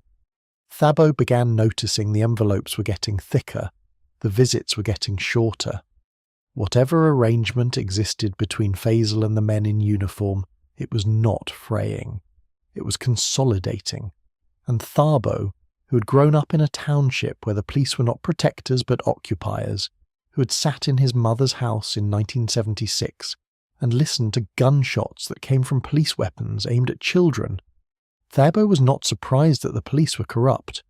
He was surprised by the efficiency of it, the smoothness, the way it operated not as an exception to the system, but as an extension of it, a seamless graft between the legal and the illegal that functioned as if it had been designed by an engineer. He would learn, years later, that it had been, that the arrangement with Faisal was not local, that it ran upward through a chain of command that connected township police stations to regional security offices to a directorate in Pretoria, where decisions about the future of entire populations were made in rooms that smelled like floor polish and instant coffee. But in 1983, Thabo could see only the garage, the envelopes, and the growing mountain of white tablets that left the presses each day and vanished into a country that could not get enough of them. He packed bags, he checked quality, he skimmed his 1 or 2 tablets. And on Saturday nights, he sat in a circle in Orlando East and smoked the same product he spent his weekdays manufacturing, passing the pipe to men and women whose names he knew by voice, whose faces softened in the firelight, whose lives, like his, were being compressed into a smaller and smaller space by forces they could feel but not yet name. Somewhere in that space, a pharmacy assistant in Germiston was selling his furniture to pay for the same drug. His couch went first, then the television, then the Opel Kadett, sold for 600 rand to a man in Boksburg who did not ask why the seller's hands were trembling during the handshake. Willem Roos had no couch, no car, no fiancée, and a bank balance that now read 0. He still had the flat. He still had the job, barely. Gerrit du Plessis kept him on, not out of loyalty, but because firing a man who knew about the cabinet and the bag and the Tuesday deliveries was riskier than keeping him close. The white coat still hung in Willem's locker, but he'd stopped wearing it on some mornings, arriving instead in a wrinkled shirt and telling Gerrit he'd forgotten it at home. The coat no longer felt like something that belonged to him. It felt like a costume from a play he could no longer remember auditioning for. It was late 1983. Willem was 25, and the distance between where he stood and the room in Hillbrow, the mattress, the newspaper-covered windows, the 7 silent people, was no longer measured in years. It was measured in months, and the months were accelerating, each one shorter than the last, each one carrying less weight and more momentum, like a stone rolling downhill toward a point that Willem could not see, but that the viewer watching from above can already identify, the place where the ground drops away entirely. The project was called Project Coast. Most South Africans had never heard its name. Most never would. It began in 1981 under the directorship of Dr. Wouter Bassend, a cardiologist and brigadier in the South African Defence Force. On paper, Project Coast was a defensive chemical and biological warfare program, a response, the government claimed, to the threat of Soviet and Cuban-backed chemical attacks on South African troops operating in Angola and Namibia. The program was funded through a network of front companies with names that sounded like medical supply firms or agricultural consultancies. Its budget ran into hundreds of millions of rand. Its laboratories operated behind military-grade security clearances, and its official purpose, defensive research, was a shell that concealed something far more ambitious. Project Coast developed lethal agents, poisons designed to eliminate specific individuals, anti-apartheid activists, political leaders, inconvenient witnesses, cholera cultures, anthrax variants, thallium-laced chocolates, screwdriver handles coated with paroxon. The creativity of the killing was matched only by its bureaucratic neatness. Every weapon designed in a laboratory, documented in a file, and delivered through channels that maintained what intelligence services call plausible deniability. But Project Coast had a second function, one that did not involve targeted assassination, one that operated on a scale so large that individual bodies were irrelevant. The program manufactured and distributed drugs. Specifically, it produced large quantities of methaqualone, MDMA, and other psychoactive substances. The official explanation, offered years later, during the Truth and Reconciliation Commission hearings, was that these drugs were produced for research purposes, or as incapacitating agents for potential use against enemy combatants. The unofficial reality, supported by testimony from operatives, whistleblowers, and seized documents, pointed in a different direction entirely. The drugs were channeled into black townships, not all of them, not through a single traceable pipeline. The mechanism was subtler than that. Project Coast produced methaqualone at its facilities. The methaqualone entered distribution networks through intermediaries, some military, some civilian, some operating in the grey zone between the two. These intermediaries connected with existing drug supply chains, the same chains that men like Faisal Musa operated, and the product flowed downward through the same channels, into the same townships, into the same hands, into the same pipes. The purpose was not profit. The purpose was pacification. A drugged population does not organize. It does not march. It does not build the kind of sustained political resistance that requires clarity, coordination, and collective will. A community in which a significant percentage of young men spend their evenings in a chemical stupor is a community that has been, in military terms, neutralized, not by bullets or barricades, but by a white tablet smoked through a broken bottle. This was not speculation. This was testimony. Dr. Wouter Basson himself appeared before the Truth and Reconciliation Commission in the late 1990s after the fall of apartheid. Witnesses described the production of massive quantities of methaqualone and MDMA at Project Coast facilities. Documents showed the movement of these substances through front companies into civilian distribution networks. Basson denied that the drugs were intended for use against South African civilians. The Commission found his denials unconvincing. An entire nation watched the hearings on television and tried to absorb what they were hearing, that their government had not merely failed to stop the drug epidemic, but had, through at least some of its organs, actively fed it. The TRC could not deliver criminal convictions. It could only hear testimony and compile a record. Basson was later charged in a separate criminal trial with 67 counts, including fraud, drug trafficking, and murder. In 2002, he was acquitted on all charges. The judge ruled that the prosecution had failed to prove its case beyond reasonable doubt. Basson walked out of the courtroom a free man. He returned to practicing medicine. Now rewind. Go back to 1983, to a garage in Lenasia, to a police van pulling up in the driveway and an envelope changing hands and Thabo Dlamini watching from a table stacked with white tablets, asking himself who this operation was really working for. The answer was not Faisal Musa. Faisal was a manufacturer, a businessman, a node in a network. He did not set policy. He did not make strategic decisions about which population should be targeted and which should be protected. He made tablets, and he made money, and he paid the people who needed to be paid, and he assumed, as any rational operator would, that the payments bought protection and nothing more. But the protection flowed in both directions.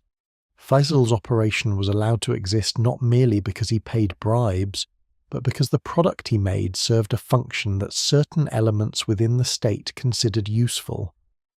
The envelopes were not just the cost of doing business. They were receipts in a transaction that extended far beyond a garage in Lenasia into a system that had decided, consciously, deliberately, with the full weight of state resources behind the decision, that the flow of Methaqualone into the township should not be stopped. This is the twist that reframes everything, every tablet Thabo packed, every pipe smoked in a backyard in Orlando East, every young man lying slack-jawed on a mattress in Soweto or the Cape Flats or Chatsworth. All of it existed inside a structure that was not merely criminal and not merely chaotic, but strategic. The epidemic was not a failure of governance. For some, it was governance. Thabo did not have access to this information in 1983. He didn't read intelligence briefings or attend parliamentary sessions. He was a 22-year-old from Soweto who packed tablets in a garage and smoked them on weekends.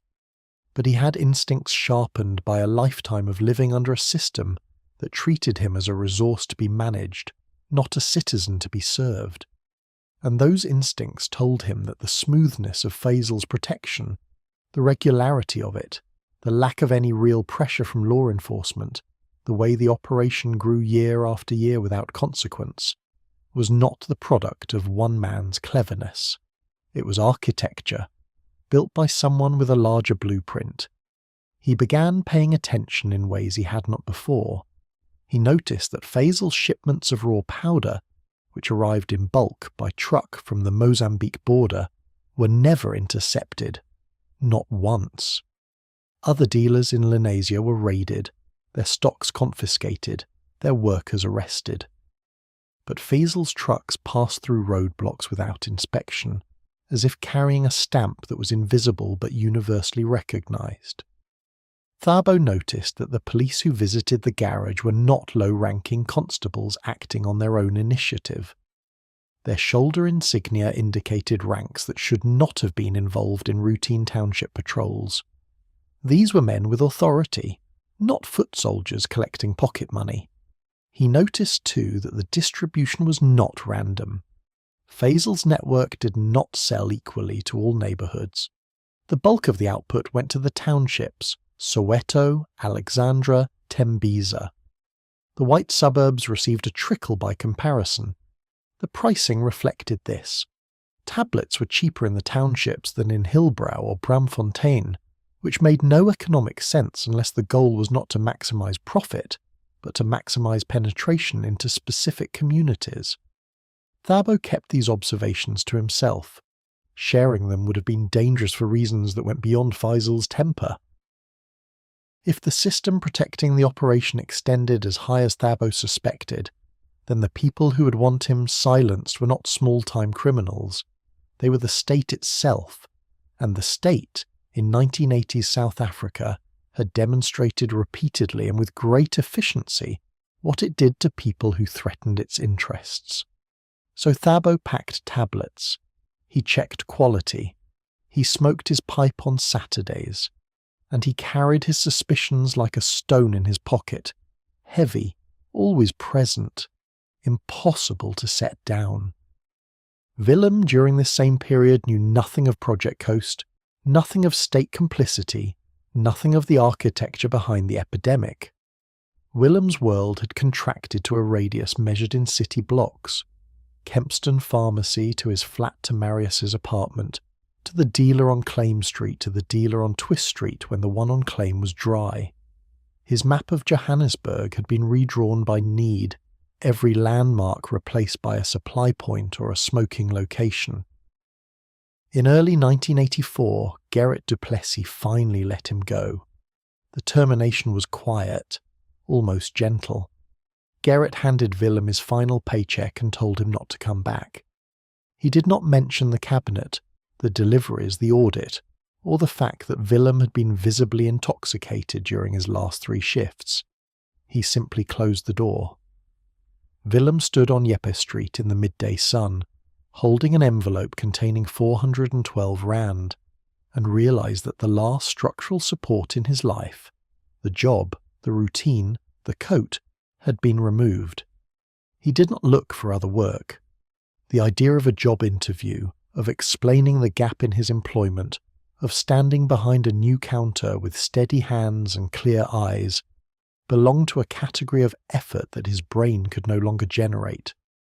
The dopamine pathways that drive ambition, planning, and delayed gratification had been colonized by a single imperative: find the next pipe. Everything else was noise. The 412 rand lasted 11 days. On the 12th day, Willem stole for the first time a handbag from a woman's shopping trolley outside a Pick n Pay in Hillbrow. He did not plan it. He walked past the trolley, saw the bag, took it, and kept walking. Inside was 63 rand, a set of house keys, a lipstick, and a photograph of 2 children. He took the money and dropped the bag in a bin on Pretoria Street. His hands were steady during the theft and shaking again within an hour. Hillbrow.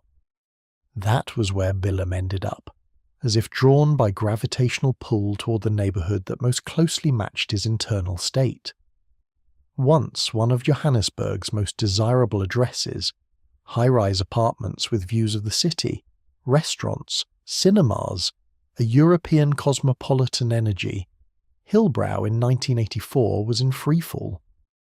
White residents were leaving as the Group Areas Act enforcement loosened under growing political pressure.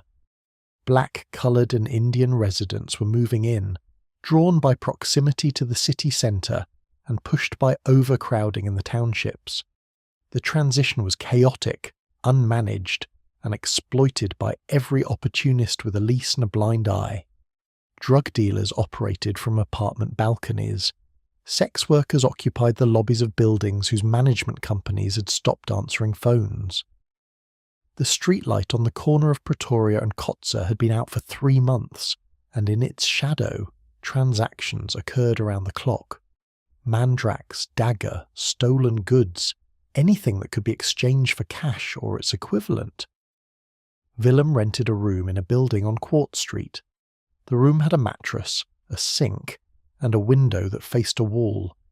The rent was 150 rand per month, paid to a man named Solomon who collected cash on the 1st of every month, and did not care what his tenants did behind their doors as long as the money appeared. This was Willem's world now. A room, a mattress, a window facing a wall. And the pipe, which had become not just the centre of his life but its entire circumference. The first thing in the morning, the last thing at night, and the only thing in between that registered as real. He was 26 years old. His mother had stopped calling because his phone had been disconnected for non-payment. His father had not attempted contact since the single visit to the flat. Lisette's letter, the 3 paragraphs on blue paper, had been left behind in the Germiston flat when he could no longer pay the rent. The only people who knew Willem's name were the other users in Hillbrow, and they did not use names. They used signals, a nod, a hand gesture, a specific knock on a specific door that meant I have supply or I need supply, the 2 fundamental sentences of a language stripped down to its transactional bones. 3 years had passed since the Thursday in March 1981 when Johan had handed Willem a white tablet in the back room of Kempston Pharmacy. In those 3 years, Willem had gone from a man with a career, a home, a relationship, a savings account, and a future, to a man sitting on a stained mattress in a room with no furniture, holding a broken bottleneck, waiting for the flame to do the only thing the world still offered him. And 5 kilometres south, in a garage in Lenasia that now ran 7 days a week, Thabo Dlamini was sealing bags of tablets and carrying a stone of knowledge in his pocket that grew heavier with each envelope he watched pass between Faisal's hand and a uniformed arm. Knowledge about a system so vast, so deliberately constructed, that when the truth finally emerged a decade later, an entire nation would sit in front of their televisions and try to comprehend how a government could do this to its own people. But before the truth could emerge, the system had to break, and systems do not break from the outside. They break from the inside when the weight they carry exceeds the structure they were built to hold, and the first cracks appear not at the edges but at the centre, in the lives of the specific named particular human beings who were caught inside the machine when it began to collapse. The collapse for both Willem and Thabo would arrive in the same year, in the same neighbourhood, on the same night, in a convergence so improbable that it could only have been produced by a system designed to bring different people to the same destruction. Faisal Musa was arrested on a Tuesday morning in June 1986, not by the officers who visited his garage with envelopes, by a different unit, the South African Narcotics Bureau, acting on intelligence that had arrived through channels Faisal's usual protectors could not intercept. The raid was coordinated across all 5 of his production sites simultaneously. 37 workers were taken into custody. 214,000 tablets were seized. 3 tablet presses were loaded onto flatbed trucks and driven away as evidence. By noon, every garage door in Faisal's network stood open and empty, the chalk dust settling on surfaces that would never be used for production again. Thabo was not at work that morning. A stomach illness, real, not feigned, had kept him in bed in his mother's house in Orlando West. He learned about the raid from his brother Sifo, who had heard it from a neighbour, who had heard it from someone in Lenasia. By the time Thabo understood what had happened, the police had already processed the 37 arrested workers through the Lenasia Magistrates' Court. Most were released on bail within days, some were not. The ones who were not released were the ones who could not pay, which meant the ones who were black. Faisal himself posted bail of 5,000 rand within hours. His white Mercedes was impounded but replaced by a blue BMW within the week. He hired attorneys from a firm in Sandton and began preparing a defence built on procedural challenges and the argument that the search warrants had been improperly obtained. The case would drag through the courts for 2 years and result in a sentence so reduced by plea bargaining that Faisal would serve less than 18 months. But that outcome lay in the future. In June 1986, what mattered was the immediate aftermath, the void. Faisal's operation had been the primary supplier for a territory stretching from Soweto to the East Rand. Its removal did not reduce demand. It created a vacuum, and the vacuum was filled within weeks by smaller operators, less organised, more violent, more erratic in their product quality and their business practices. The price of a single Mandrax tablet in Soweto rose from 3 Rand to 8 Rand almost overnight. Street-level dealers who had previously worked under Faisal's structured network now operated independently, competing for territory, settling disputes with knives and firearms rather than envelopes and handshakes. Thabo lost his income in a single morning. 5 years of work, packaging, quality control, the steady 200 Rand per week that had made him one of the more financially stable young men in Orlando West, vanished. He had no savings. The money had gone where it always went, rent for his mother's house, food, and the weekends, especially the weekends. Thabo's own habit had grown steadily during his years in the garage, fed by the skim tablets that were his unspoken bonus, and now the bonus was gone and the habit remained, a passenger that had been riding for free and was now demanding full fare. He looked for work. There was no work, not in Soweto in 1986, where unemployment among black youth exceeded 60%, not in the formal economy, where his lack of education and his 5-year gap in legitimate employment made him invisible to any employer running a background check. Not in the informal economy, where the skills he had, tablet pressing, quality assessment, distribution logistics, were the skills of a specific trade that had just been shut down. Within 2 months, Thabo was doing what Willem had been doing for 2 years, selling possessions.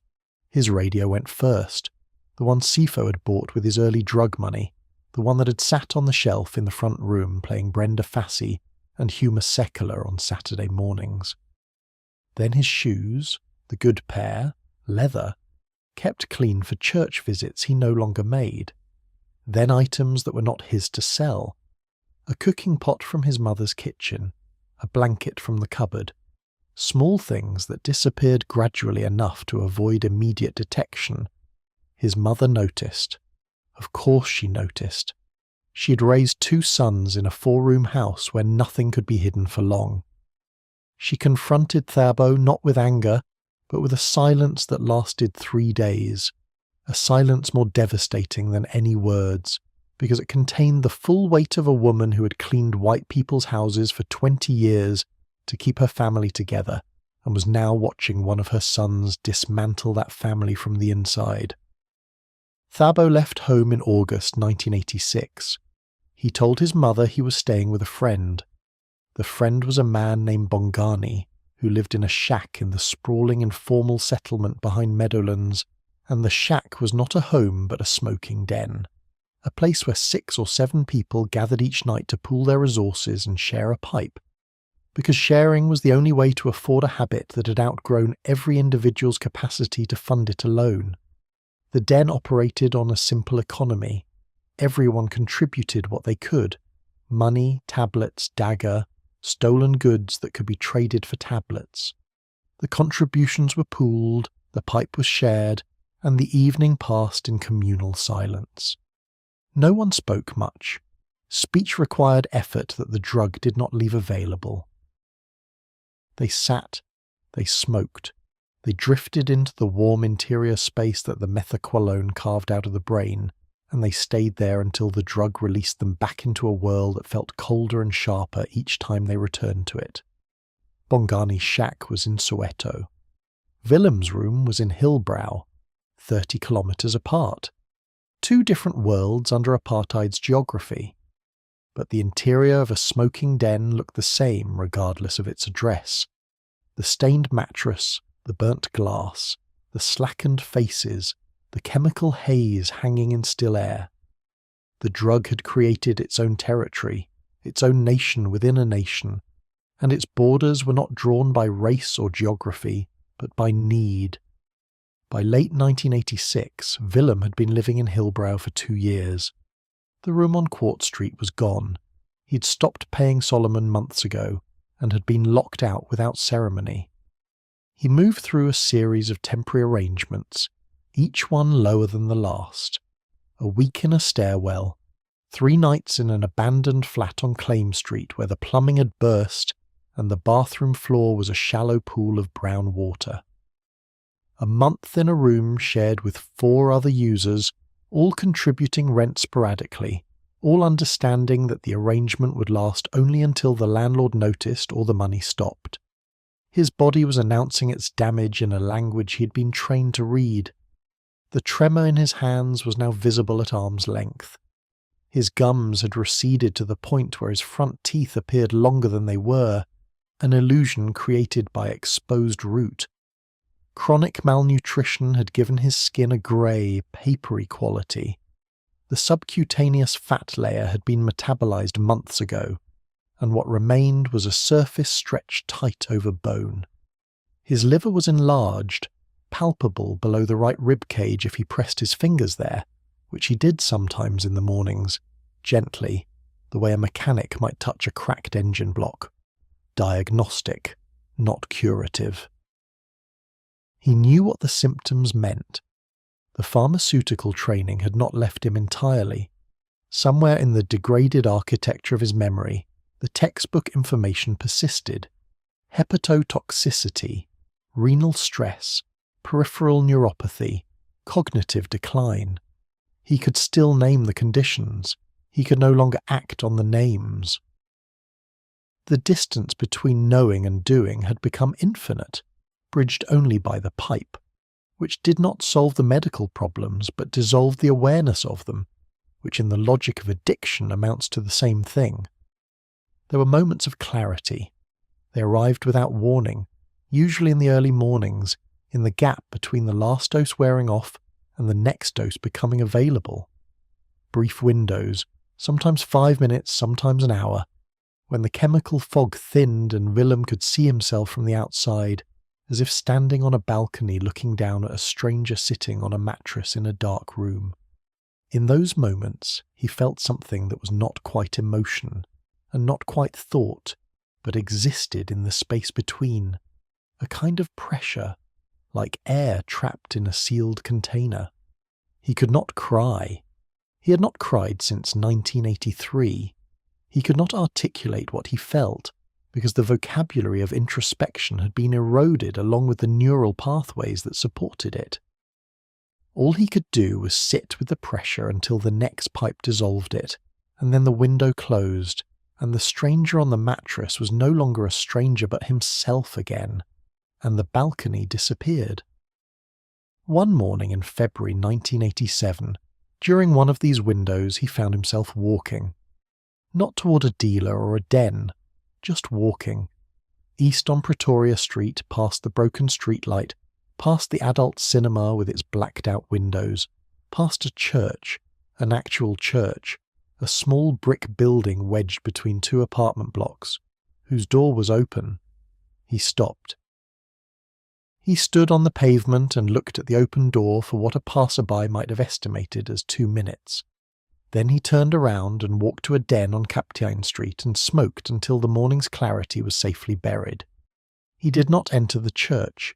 He did not have a revelation or a turning point or a moment of spiritual awakening. Nothing changed. But the fact that he stopped, that his feet halted on the pavement, and his eyes registered the open door, and some part of his ruined circuitry sent a signal that was too weak to produce action, but strong enough to produce hesitation, that fact meant something was still alive in there. A pilot light, small and blue, flickering in a house that had otherwise gone dark. Whether the pilot light would survive depended on what happened next, and what happened next was not a choice Willem made.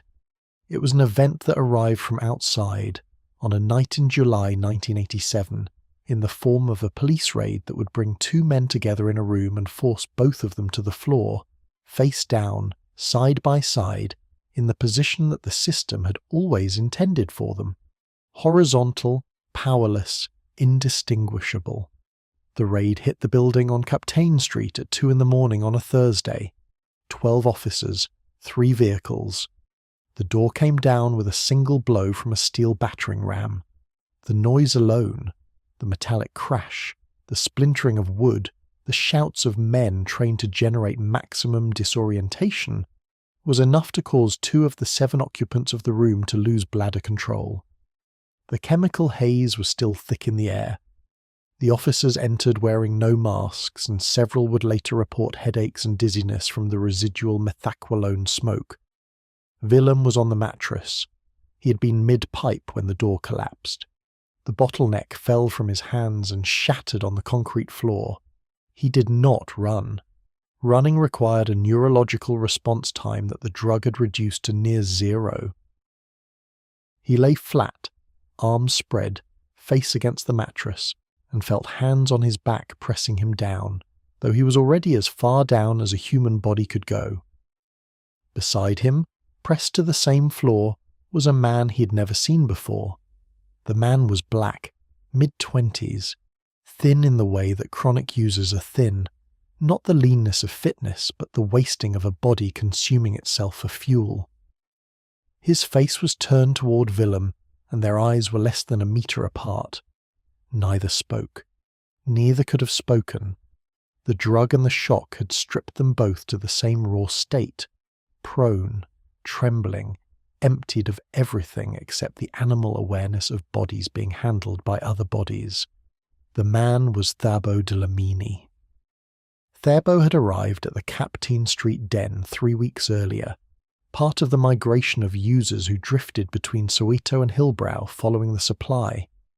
After Faizel's arrest, the township networks had fractured, and Hillbrow, with its density, its anonymity, its population of dealers operating from apartment buildings, had become a magnet for users from across Johannesburg. Thabo had come looking for affordable tablets, and had found instead the same descending spiral of shared rooms, pooled resources and diminishing returns. He'd been in the den since early evening, He had smoked 4 pipes. He had not eaten since the previous day. Now he lay on a concrete floor next to a white man with cracked teeth and skeletal hands, both of them pinned by officers who did not distinguish between them in their handling. The same force was applied to both backs. The same commands were shouted at both heads. The same handcuffs closed around both sets of wrists with the same metallic click. In a country built on the principle that these 2 men were fundamentally, biologically, spiritually different, that their separation was not merely policy but divine order, written into the fabric of creation, the floor of a drug den in Hillbrow had produced the one thing apartheid could not survive: equality. Not the aspirational kind, not the kind debated in parliaments or demanded in protest marches. The equality of the absolute bottom, the equality of 2 human beings who had been reduced to the same weight, the same tremor, the same chemical dependence, the same position on the same cold floor. Stripped of everything that the system said made them different, what remained was identical. 2 pairs of lungs drawing the same poisoned air, 2 hearts beating at the same accelerated rate, 2 brains locked in the same craving for the same molecule. The officers pulled them upright and marched them out of the building into the back of a police van. The van was crowded, all 7 occupants of the den, plus users from 2 other rooms in the same building. 15 people in a space designed for 8. The van smelled of sweat and smoke and urine. The overhead light was a single bare bulb that swayed as the vehicle moved, casting shadows that shifted like water. Thabo and Willem sat across from each other in the van. Thabo looked at Willem's face and saw the same thing Dr. Hendrika Botha saw in her clinic. The grey skin, the exposed gums, the contracted pupils, the 1,000-metre stare of a central nervous system that had been overridden so many times it had stopped trying to reset. Willem looked at Thabo's face and saw a mirror, though he lacked the context to understand the reflection. All he saw was another user, another body in the van, another point on a line that led nowhere. The van drove south. The bare bulb swayed. They were taken to the Hillbrow police station, processed, separated. What happened next followed the script that Dr. Botha had documented in her clinic notes, the script that the system had been writing for decades, the one that applied different rules to different bodies based on a single variable. Willem, white, was held for 6 hours, examined by a police doctor who noted signs of severe drug dependence, and transferred to the Tara Hospital psychiatric unit in Hurlingham for evaluation. Tara was a government facility, clean, staffed, functional. A bed was available, a file was opened. Thabo, black, was held for 48 hours in a holding cell at the Hillbrow station, charged with possession of an illegal substance, and transferred to Diepkloof prison to await trial. Diepkloof was overcrowded, violent, and had a tuberculosis infection rate that the medical staff had stopped trying to measure. No bed was available, a bunk was shared, a number was assigned, same floor, same van, same drug, same degree of physical destruction. 2 entirely different destinations determined by a single line of text on an identity document, the line that read, under the apartheid classification system, either blank or knee blank, white or non-white. Dr. Hendrika Botha received Willem's file at Tara 3 days after the raid. She opened it and read the intake notes. Male, white, age 29, severe methaqualone dependence, estimated duration of heavy use 5 years, presenting with hepatomegaly, malnutrition, peripheral tremor, dental deterioration, and intermittent psychotic episodes during withdrawal. Weight, 53 kilograms. She had seen this file before, not this specific file, but its twin, its echo, repeated across dozens of patient histories that told the same story in different handwriting. The details varied. The trajectory did not. a normal life, a first tablet, the pipe, the acceleration, the loss of employment, relationships, housing, health, identity. The arrival at her clinic in a state that resembled, from a clinical standpoint, the aftermath of a prolonged siege. She added Willem's name to her research data, another point on a graph that was climbing faster than her capacity to treat it. In Diepkloof, no one added Thabo's name to anything except a court docket. His trial was scheduled for September 1987. He would spend the intervening months in a cell shared with 11 other men, sleeping in shifts because there was not enough floor space for everyone to lie down simultaneously, eating pap and gravy twice a day from a metal tray, and withdrawing from Methaqualone without medical supervision, without medication, without anything except the concrete walls and the noise and the slow, excruciating process of a brain trying to rebuild itself from chemical rubble, while the body it inhabited shook and sweated and screamed for the one thing that would make the rebuilding stop. The withdrawal began on the second night at Tara. Willem's body had been running on Methaqualone for 6 years, and when the supply stopped, it responded with the fury of a machine denied its fuel. The first phase was insomnia, not ordinary sleeplessness, a wired electric state in which the brain refused to power down, every nerve firing continuously, the body exhausted but the mind locked in a loop of agitation that no position, no breathing exercise, no amount of darkness could break. Willem lay on the hospital bed with his eyes open for 41 consecutive hours. The nurses recorded this on his chart with clinical precision. 41 hours. Nearly 2 full days of unbroken consciousness, during which the ceiling tiles above his bed became the only stable reference point in a world that had begun to shift and buckle.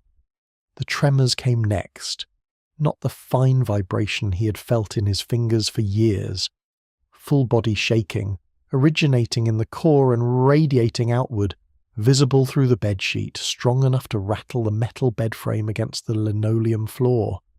His teeth chattered. His jaw clenched and released in spasms he could not control. The nurses increased his monitoring to every 30 minutes. Dr. Botha prescribed diazepam to manage the seizure risk. Methaqualone withdrawal, unlike opioid withdrawal, can kill through convulsions. On the 4th day, the hallucinations arrived.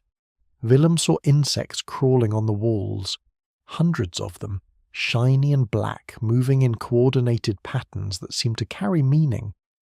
He reported this to a nurse by pointing at the wall and making sounds that were not quite words. The nurse noted visual hallucinations, tactile component, and administered a higher dose of diazepam. The insects did not disappear. They faded gradually over 2 days, replaced by auditory distortions, voices coming from the ventilation ducts, fragments of conversation that almost formed sentences but collapsed into static before he could decode them. By the 2nd week, the acute phase had passed. The tremors subsided to their pre-hospitalization level. The hallucinations stopped. Sleep returned in fragments. 2 hours, then 3, then 4. Willem's brain was beginning to function without the chemical scaffolding that had supported it since 1981, and the process was as painful and disorienting as learning to walk on a broken leg that had been set incorrectly. Dr. Botha conducted her first extended assessment on day 15. She sat across from Willem in her office at Tara, his file open on her desk, and recorded her observations in the meticulous longhand she used for all patient notes. Willem was alert but slow. His responses to questions arrived with a delay of 2 to 4 seconds, not confusion, but the processing lag of a brain rebuilding its pathways in real time. His memory was patchy. He could recall his parents' address, his mother's name, the name of the pharmacy where he had worked. He could not recall the current year without assistance. He placed it at 1985. It was 1987. She asked him when he had last eaten a full meal without the drug in his system. He could not answer. She asked him when he had last felt an emotion that was not chemically induced. The delay stretched to 6 seconds. Then he shook his head. His body was recovering faster than his mind. The nutritional program at Tara, 3 meals a day, vitamin supplements, monitored hydration, had added 2 kilograms to his frame in 2 weeks. His gums had stopped bleeding. The sores on his lips were healing, but the cognitive damage was harder to measure and slower to reverse. Methaqualone, used chronically at the doses Willem had consumed, causes lasting changes to GABA receptor density and function. The brain can recover, but the timeline is measured in months and years, not weeks. And full recovery is not guaranteed. Some deficits persist. Some doors, once closed by the drug, do not reopen. Willem stayed at Tara for 4 months. The duration was unusual. Most patients in the public system were discharged after 6 to 8 weeks. But Dr. Botha advocated for extended treatment based on the severity of his case and the absence of any external support structure. He had no home to return to, no job, no family willing to receive him. Discharging him to the streets of Hillbrow would have been, in Dr. Botha's clinical assessment, a death sentence with a variable delay. During those 4 months, Willem occupied a strange intermediate space. He was physically present in the ward, attending group sessions, eating in the communal dining room, walking the grounds in the afternoon. But psychologically he was somewhere between the person he had been before 1981 and the person the drug had made him, and neither felt entirely real. The other patients recognized this liminal state because most of them inhabited it too. They did not talk about their pasts in detail. They did not make plans for their futures. They existed in the continuous present tense of recovery, which is a tense that has no verbs for ambition and no nouns for tomorrow. His mother visited once. Helena Roos took a bus from Germiston to Hurlingham on a Saturday morning in September 1987, carrying a plastic bag containing clean clothes, a bar of soap, and a tin of rusks she had baked the night before. She was 61. Her hair had gone white in the 2 years since she had last seen her son. She sat with Willem in the garden for 45 minutes. They did not discuss what had happened. She held his hand and looked at the flower beds and told him that the proteas in the garden at Protea Street had bloomed early this year. Willem listened. His hand was steady in hers, steadier than it had been in 5 years. When she left, she walked to the bus stop and waited for 17 minutes in the sun and did not cry until she was seated on the bus and the hospital was no longer visible through the rear window. Peter did not visit. He sent nothing. His absence was not discussed between Helena and Willem, because some absences are so complete they become structural, part of the architecture of a family rather than a gap in it. Willem was discharged in November 1987. Dr. Botha arranged a placement in a halfway house in Bertram's, east of the Johannesburg city centre, a converted residential home that housed 8 men in various stages of recovery from various substances. The house had rules: no drugs, no alcohol, mandatory attendance at group meetings 3 times per week, compulsory job-seeking activity documented by signatures from potential employers. Willem followed the rules not because he believed in them, but because following rules was the only behavioural pattern he had left from his former life, the muscle memory of a man who had once filed prescriptions in alphabetical order. He found work in January 1988, a warehouse in City Deep, south of the city centre, that stored imported electronics for distribution to retail shops. The job was loading and unloading boxes from trucks, 8 hours a day, 5 days a week, 500 rand per month. The foreman asked no questions about Willem's past. The warehouse needed bodies that could lift 30 kilograms repeatedly, and Willem's body, though damaged, could still do that. He moved out of the halfway house in March and into a bedsit in Troyerville, a small room with a kitchenette and a shared bathroom on the upper floor of a converted house. The rent was 180 rand per month. The room had a window that faced east, and in the mornings the sun came through it and lit up the wall opposite the bed. Willem noticed the light, the fact that he noticed, that the quality of a light on a wall registered as something worth perceiving, was itself a marker of recovery. During the years of heavy use, sensory input that was not related to the drug had been filtered out by a brain running a single program. The return of incidental awareness, light, temperature, the taste of food, the sound of birds in the Troyville gardens, happened gradually, unevenly, like rooms in a house being reopened one by one after a long period of disuse. He did not contact Lisette. He knew, without needing to be told, that the door to that life was not merely closed but sealed. He reconnected with his mother through a phone call in February 1988, his first call from the bedsit's shared telephone standing in the hallway, gripping the receiver with both hands. Helena answered on the second ring, as if she'd been sitting beside the phone. They spoke for 8 minutes. She told him about the garden, the neighbours, a new cat that had appeared on the back step. He told her about the warehouse, the bedsit, the window with the morning light. Neither mentioned Peter, neither mentioned the drug. The conversation moved across the surface of their lives like a skater on thin ice, carefully, deliberately, never pressing too hard on any single point. He relapsed once, October 1990. A Friday evening after a week of warehouse shifts that had left his back in spasm and his mood in a place he recognised from the old days, the grey, flat terrain where nothing felt worth doing, and the only elevation on the horizon was the memory of the pipe. He bought a single tablet from a man on a street corner in Troyerville. He smoked it alone in his bedsit using a technique he had not forgotten and would never forget. The way a pianist who has not played for years can still find the keys in the dark. The hit was as total as he remembered. The warmth, the dissolution, the silence inside. For 30 minutes he was back in the country the drug had built for him.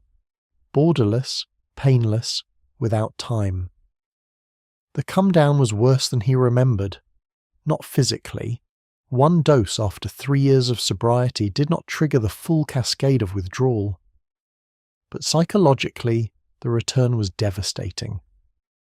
He sat on the floor of his bedsit as the drug cleared his system and felt, for the first time since his hospitalization, the full emotional weight of what he had done to his life.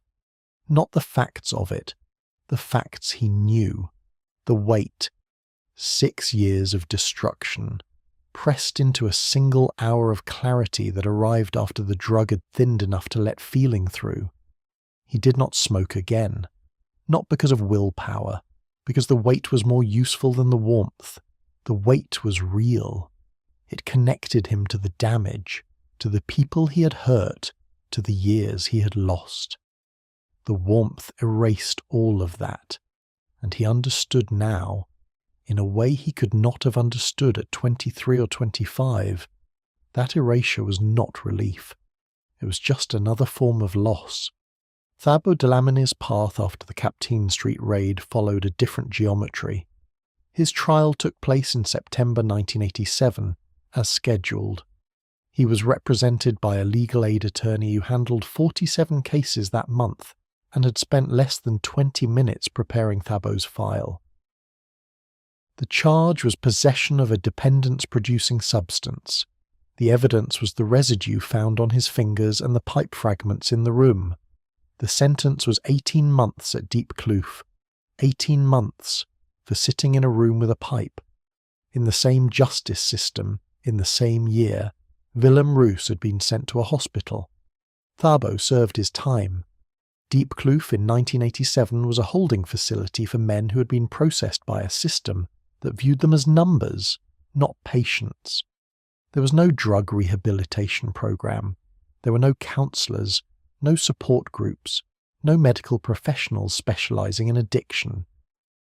There was a clinic staffed by a single nurse who treated everything from stab wounds to tuberculosis to withdrawal symptoms with the same limited pharmacy of basic medications. Thabo's withdrawal, the insomnia, the tremors, the hallucinations that crawled across the cell walls at night, was managed with nothing. He endured it the way a body endures a fever, by surviving it, by waiting for it to pass, by lying on a concrete floor while his nervous system tore itself apart and rebuilt itself without anesthesia. He was released in March 1989. He returned to Soweto. His mother took him back without ceremony. She opened the door, stepped aside, and let him in. The cooking pot he had stolen had been replaced. The blanket had not. These were the terms of his readmission, expressed not in words but in objects. Thabo found work through a neighbour who knew a man who ran a small construction crew in Rudeport. The work was hard, mixing cement, carrying bricks, standing in the sun for 10 hours, and the pay was irregular. But it was work, and it kept him in a physical routine that left him too exhausted in the evenings to do anything except eat and sleep. The exhaustion was, in its way, a substitute for the drug. It filled the hours, it occupied the body. It did not produce warmth, but it produced unconsciousness, which was close enough. He did not stop craving Mandrax. The craving did not announce itself as a thought. It lived in the body, in the hands, in the specific muscle memory of holding a bottleneck and bringing a flame to the end. It surfaced at unpredictable moments, while lifting a brick, while standing in a queue, while lying in bed at night listening to the sounds of the township. And each time it surfaced, Thabo had to make a decision that did not feel like a decision, but like a physical act, a turning away from something that was pulling him with gravitational force. He carried the damage. His cognition had been affected. He found it harder to hold numbers in his head, harder to follow a sequence of instructions, harder to retrieve words that had once been automatic. His lungs bore the scar tissue of 5 years of inhaling superheated Methaqualone vapour through a glass pipe. He coughed in the mornings. He would cough in the mornings for the rest of his life. The country around both men was changing. The political machinery of apartheid was grinding toward its end. Nelson Mandela was released in February 1990. Negotiations between the ANC and the National Party government began. The legal architecture of racial segregation was dismantled piece by piece. The Group Areas Act repealed, the pass laws abolished, the Population Registration Act scrapped. In April 1994, South Africans of all races voted in the first democratic election. The country held its breath and then exhaled, and the breath carried with it the accumulated pressure of 4 decades of institutionalized separation. The Truth and Reconciliation Commission was established in 1996, chaired by Archbishop Desmond Tutu. Its mandate was to investigate human rights violations committed during the apartheid era and to provide a forum for victims and perpetrators to tell their stories. The hearings were broadcast on national television and radio. The nation watched. Among the cases heard was the matter of Project Coast. Witnesses testified about the production of methaqualone and MDMA at military facilities. Documents were presented showing the movement of drugs through front companies. Dr. Wouter Basson appeared before the commission and offered explanations that the commission did not find credible.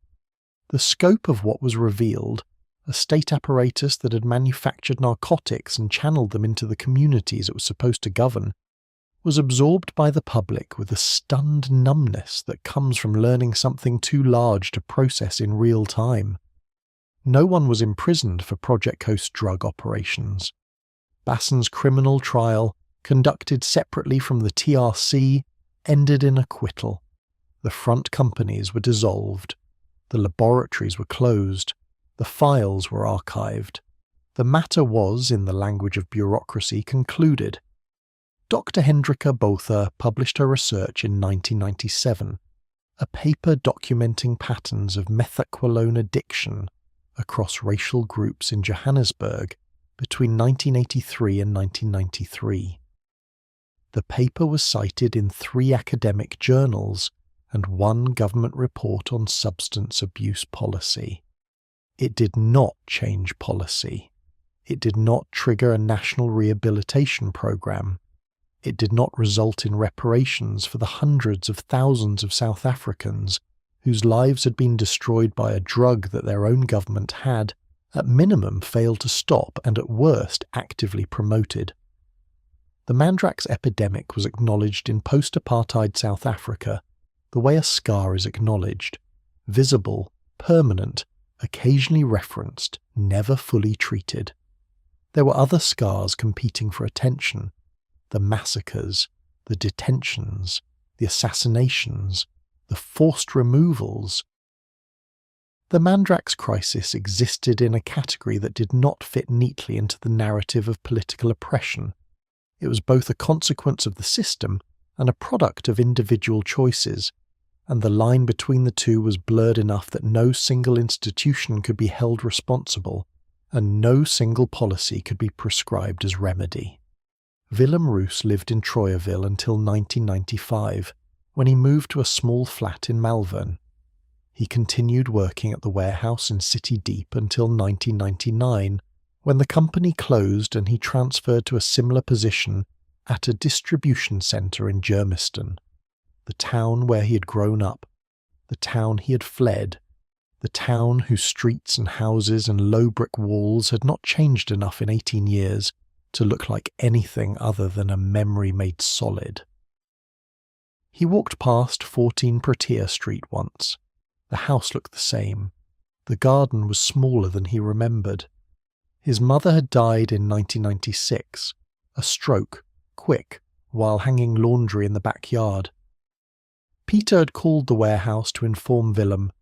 The conversation lasted less than a minute. Willem attended the funeral.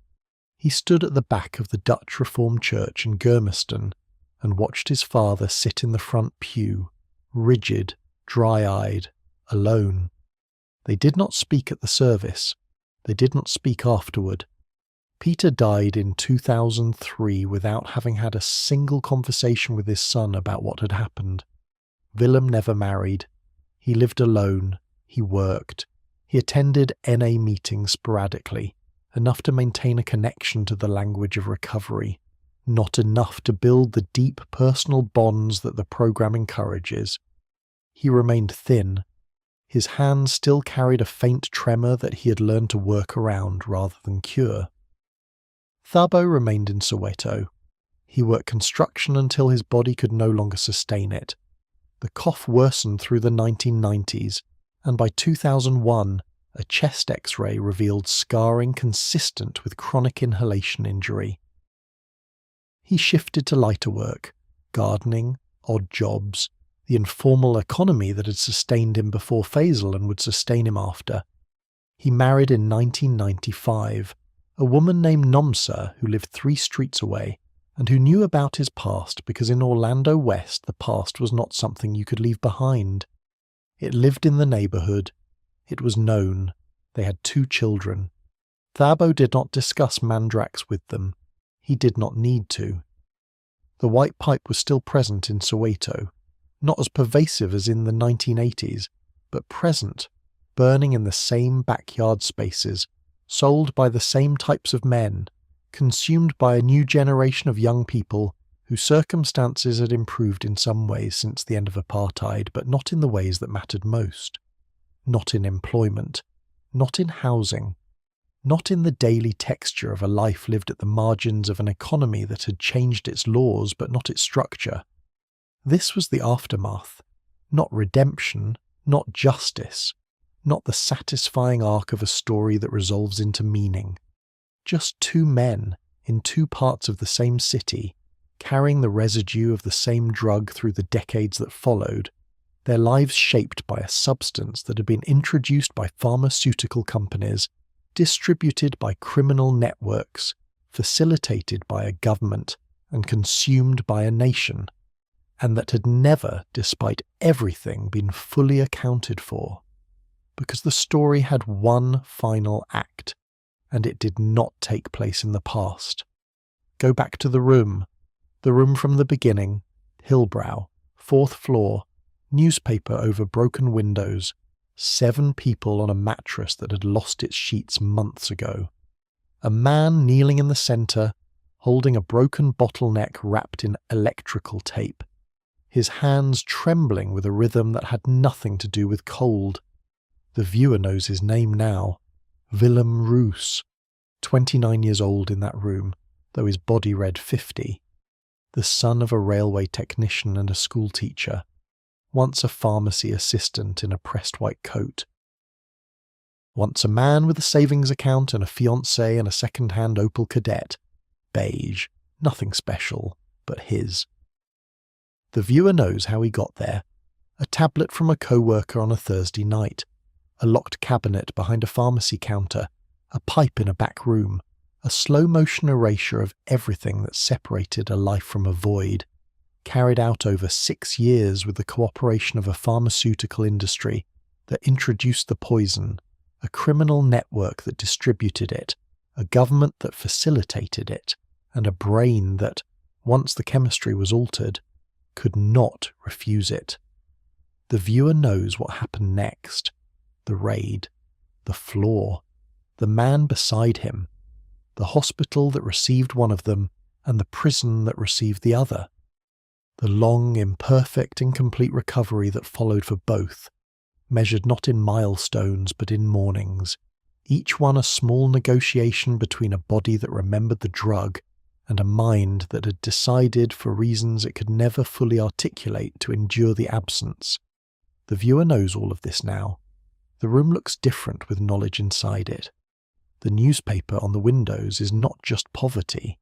It is the end point of a chain that began in a laboratory in Lucknow and passed through pharmaceutical boardrooms in London and Pretoria, and factory floors in Mumbai, and shipping containers crossing the Indian Ocean, and garages in Lenasia, and a locked cabinet in a pharmacy on Yeppe Street.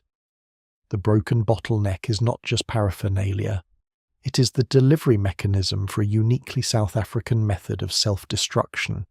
The white pipe, invented by no one, adopted by millions, a technology of obliteration that emerged organically from a population living under conditions that made obliteration rational. The 7 people on the mattress are not just addicts.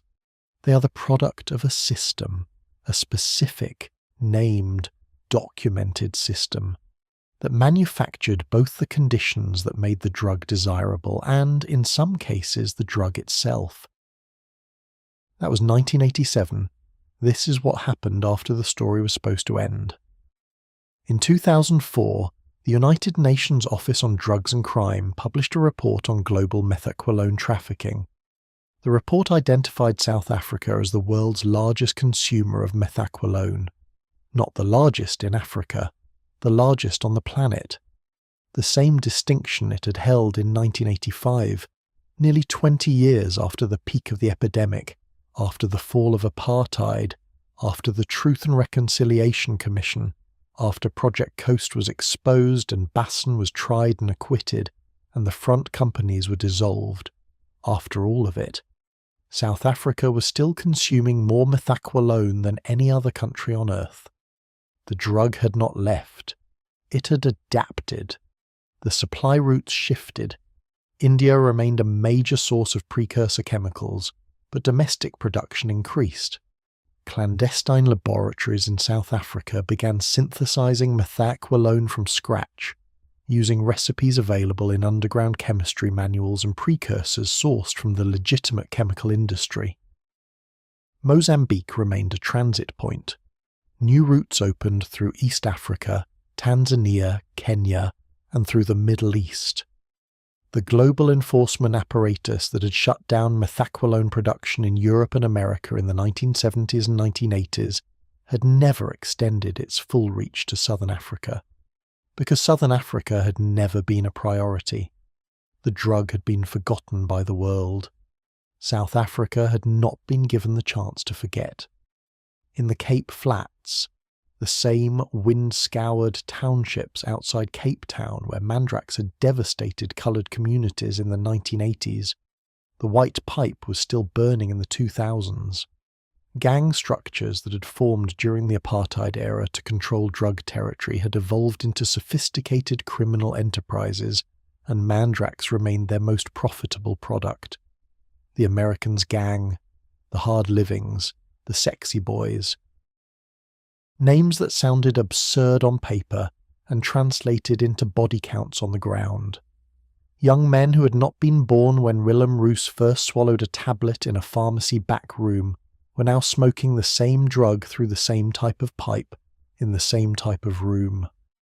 In Chatsworth, outside Durban, the Indian South African community that had been hollowed out by Mandrax in the 1980s was still dealing with the consequences. Second-generation addiction, the children of users becoming users themselves, had created a cycle that social services lacked the resources to break. Rehabilitation facilities were underfunded and oversubscribed. Waiting lists stretched for months. Many of the people on those lists would use and die before their names reached the top. In Soweto, the drug persisted alongside newer substances. Crystal methamphetamine, known locally as tick, had surged in the Western Cape, and nyaupe, a street mixture of heroin, dagga, and sometimes methaqualone, had emerged in Gauteng townships as the latest iteration of chemical despair. But Mandrax itself endured. The buttons were still sold, the necks were still packed. The Saturday night circles still formed in backyards that had seen 3 decades of the same smoke rising into the same sky. The numbers told a story that no commission or courtroom had been able to close. In 2019, South African law enforcement seized over 7 million Mandrax tablets. 7 million in a single year in a single country. And seizures, by every estimate, represented only a fraction of the total supply. The real volume was unknowable, but the consensus among drug enforcement agencies was that South Africa consumed tens of millions of methaqualone tablets annually, a drug invented in 1951, banned by most of the world by 1984, still flowing in industrial quantities into one country on the southern tip of Africa, more than 70 years after its creation. No other controlled substance in the history of modern pharmacology has maintained this kind of concentrated, geographically specific dominance for this long. The question from the beginning of this story: how did one country become the global capital of a drug the rest of the world forgot? Has an answer now, but it is not a single answer. It is a series of interlocking answers, each one necessary but insufficient on its own. The pharmaceutical companies introduced the drug and marketed it as safe. The apartheid government failed to regulate it, then failed to contain it, then, through Project Coast and related operations, actively participated in its spread. The international community, preoccupied with sanctions and geopolitics, paid no attention to a drug crisis unfolding behind the walls of a pariah state. The underground economy, fueled by poverty and unemployment, and the particular desperation of a life under apartheid, provided the distribution infrastructure, and the drug itself, a molecule that hijacks the brain's own calming system and turns it into an instrument of dependence, did what it was chemically designed to do. It made people need it. And once the need was established, removing it required resources that South Africa did not have and still does not have. The conditions that created the epidemic were not unique to the 1980s. Poverty, unemployment, inequality, trauma. A population that lacks access to mental health care, to stable housing, to meaningful work, to the basic dignity that allows a person to face the day without chemical assistance. These conditions existed under apartheid. They exist in post-apartheid South Africa. The names have changed, the laws have changed, The structure has not changed enough. Willem Roos, if he is still alive, is in his late 60s. A man in a small flat in Germiston or Malvern or somewhere else on the East Rand, carrying the residue of a 6-year chemical siege in his body, the tremor in his hands, the gaps in his memory, the liver that was never quite right again. A man who lost everything the drug could take and got back a fraction of it, not because the system saved him, but because a doctor named Hendrika Botha argued for 4 months of hospital time that the system did not want to provide. Thabo Dlamini, if he is still alive, is in his early 60s. A man in Soweto with scarred lungs and a persistent cough, a wife named Nomsa, 2 children who grew up in a country that their father's generation helped free, not through protest or armed struggle, but simply by surviving a campaign of chemical warfare that was never declared, never acknowledged in time, and never fully addressed. They do not know each other. They shared a floor for less than a minute, in a room in Hillbrow in July 1987. The memory, if it persists for either of them, is likely no more than a fragment, a flash of a face, the click of handcuffs, the sway of a bare bulb in a police van. Not a significant memory among the thousands of insignificant memories that accumulate during years of addiction. Just another face in another room, in another night that blurred into the next. But the story holds them together whether they remember or not. The pharmacy assistant and the garage worker, the white man and the black man, the consumer and the producer, 2 lives that began on opposite sides of a system designed to keep them apart, and that ended up, through the democracy of a white tablet and a broken bottle, in the same place, at the same time, in the same position, on the same floor, equal at last, in the only way apartheid never intended. The room in Hillbrow is gone now. The building was condemned in the early 2000s. The 4th floor, with its stained mattress and newspaper-covered windows, was gutted during a renovation that stalled for lack of funding. The walls stand. The interior is hollow. Rain comes through the open roof and pools on floors where people once lay in chemical silence, and the water evaporates in the high-veiled sun, and no trace remains of what happened there. But in another building, on another street, in the same neighbourhood or a neighbourhood like it, in Hillbrow or the Cape Flats or Chatsworth or Soweto or any of the places where the conditions have not changed enough, there is a room, there is a mattress, there is a broken bottle with electrical tape wrapped around one end. There are people sitting in a circle, passing the neck, holding the flame, pulling the smoke deep into lungs that will bear the scars for the rest of their lives. The year is not 1987. The year is now, and the white pipe is still burning,